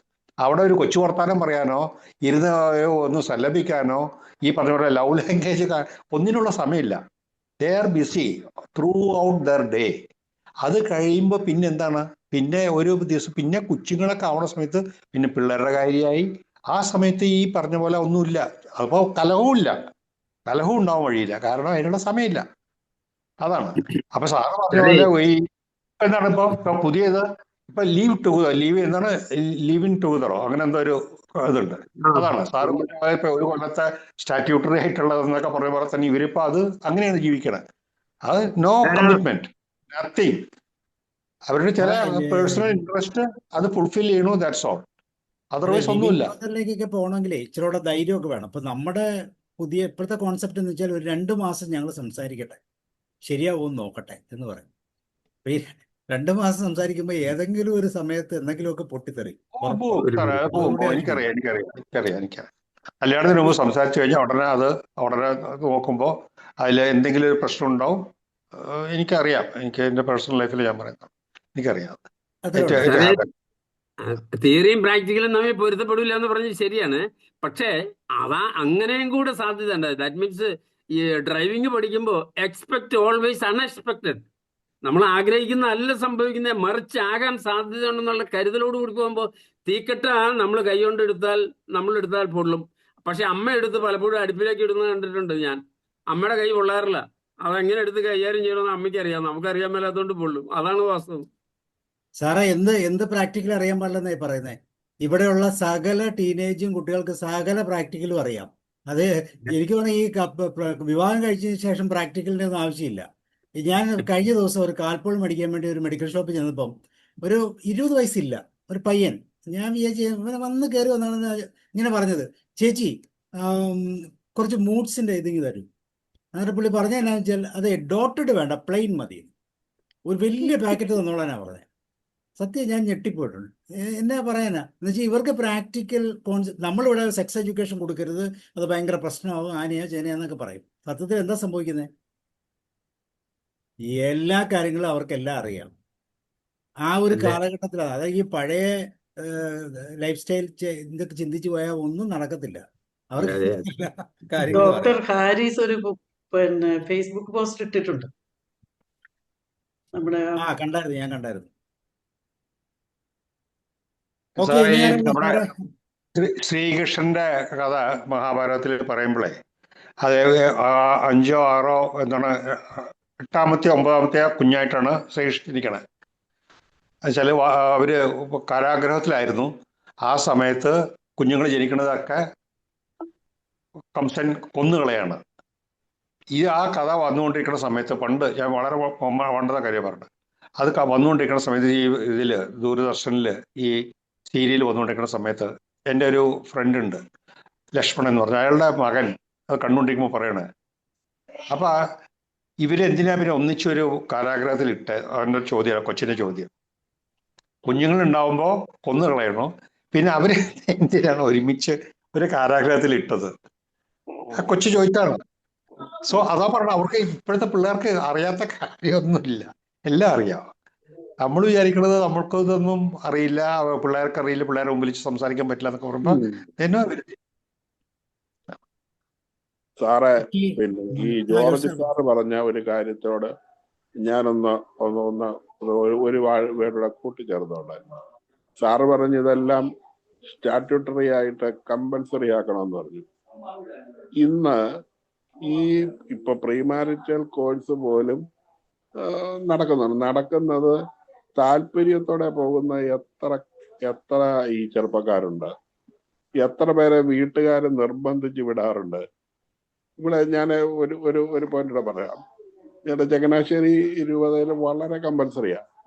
3 ദിവസമാണ്, 3 ദിവസം 5 മിനിറ്റ് തുടക്കത്തിലോ എപ്പോഴെങ്കിലോ അത് അറ്റൻഡ് ചെയ്തില്ലെങ്കിൽ അത് അടുത്ത ഇത്തരം കോഴ്സ് നടക്കുമ്പം ആ സമയം പോയി എത്ര മിനിറ്റ് നിങ്ങൾ വരാതിരുന്നോ അത്രയും സമയം കൂടിയാൽ മാത്രമേ സർട്ടിഫിക്കറ്റ് തരികയുള്ളൂ എന്നാണ് ഇവിടെ വളരെ കർശനമാണ്.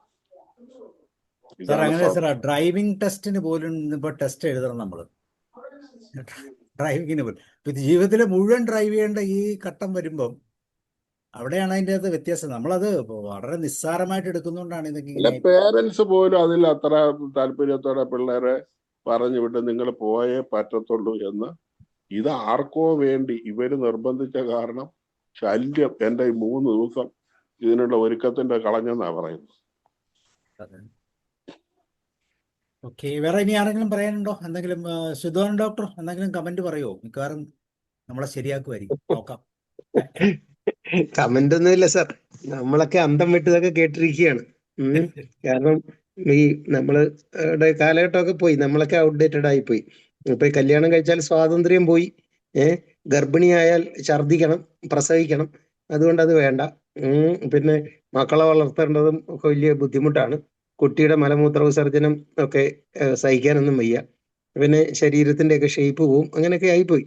പിന്നെ സെക്സിന് വിവാഹ ജീവിതമൊന്നും ആവശ്യമില്ല.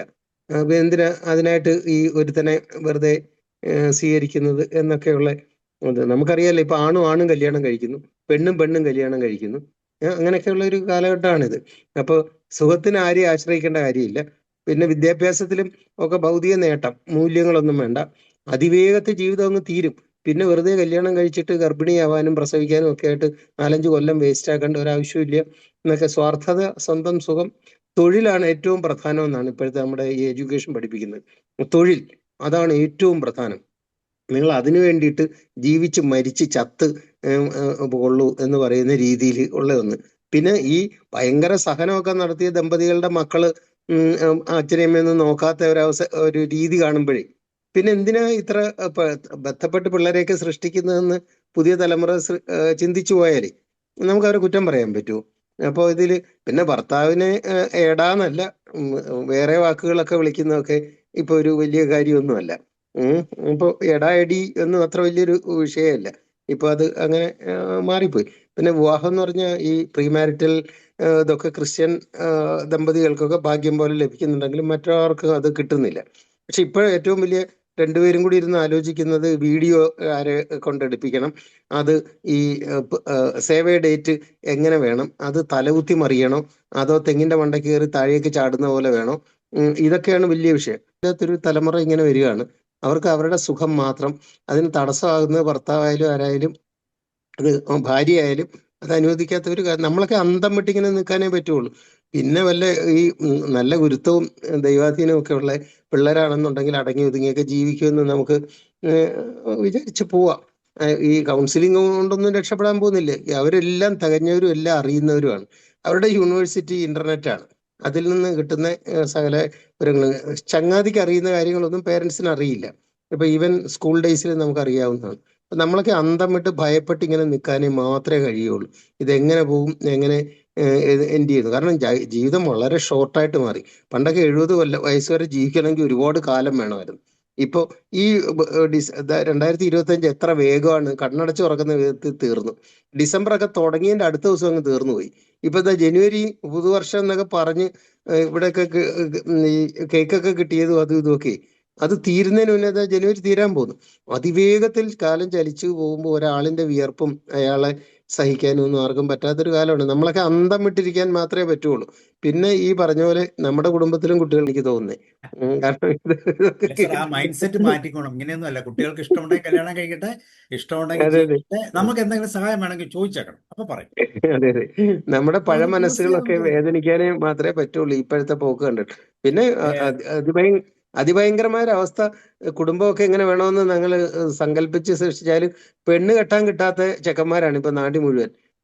പെൺപിള്ളേർക്ക് ഭയങ്കര സെലക്ഷനാ. അവര് ജോലിയും വേലയും ഒന്നും അല്ല നോക്കുന്നത്.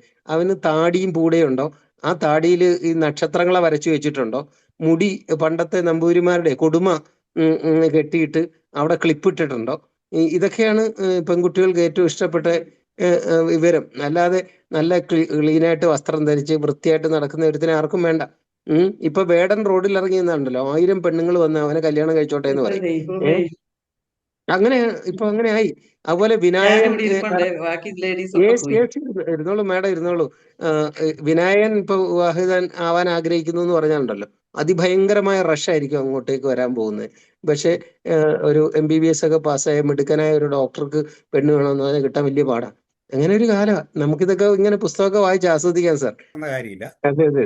അല്ല, നമ്മൾ ഈ കൗൺസിലിംഗ് കൊടുത്ത് ഈ ദമ്പതികളെ അങ്ങ് നേരെയാക്കി കളയാൻ നിന്നും ദയവായിട്ട് നമ്മളൊന്നും ആത്മവിശ്വാസം കൊള്ളാതിരിക്കുക. പറ്റിയാ പറ്റട്ടെ, അത് ഒത്താലൊക്കട്ടെ, ഇല്ല ഏറ് കൊണ്ടിട്ട് മാങ്ങ വീണാൽ ഭാഗ്യം എന്ന് പറയുന്ന പോലെ. ഓമൻ ടീച്ചർ ഇവിടെ ഉണ്ടെന്ന് ഓർമ്മിപ്പിക്കുകയൊന്നും വേണ്ട.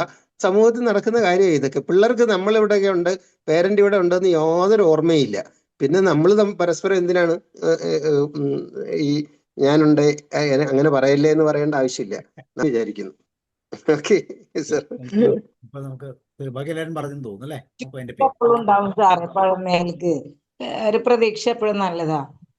ഒരു തിരിച്ചുപോക്ക് എപ്പോഴും ഉണ്ടാവും, ഒരുപാട് അത്യാധുനികം വന്നാലും, അല്ലേ സാബു സാറേ? ഇല്ല മാം, എന്ത് സാഹചര്യം വന്നാലും നമ്മൾ ഈ പറഞ്ഞ പഴയ സ്റ്റേറ്റിലേക്ക് പോകുമെന്ന് തയ്യാറാണെങ്കിൽ ഓട്ടോമാറ്റിക്കായിട്ട് വന്നോളൂ. അത് നമ്മൾ വരുത്താൻ ശ്രമിക്കുക. അതിനുള്ള മറുമരുന്നുകളെല്ലാം ഉണ്ട്. പക്ഷെ അതൊക്കെ ഉപയോഗിക്കാൻ അറിയില്ലെന്ന് മാത്രമേ ഉള്ളൂ. മാനേജ്മെന്റ് ടെക്നിക്സ് ആണ് അറിയില്ലാത്തത്. അതിന് പകരം ഉയർന്ന എക്സ്പെക്ടേഷനാണ്. പ്രതീക്ഷകളുടെ വലിയൊരു കുമ്പാരത്തിൽ നിന്ന് കഴിഞ്ഞാൽ ഒന്നും പ്രതീക്ഷിക്കാതിരുന്നേ ഒരു കുഴപ്പമില്ലല്ലോ. ഓക്കെ, അപ്പൊ താങ്ക് യു. അപ്പൊ നമുക്ക് വീണ്ടും കാണാം. See you and good night.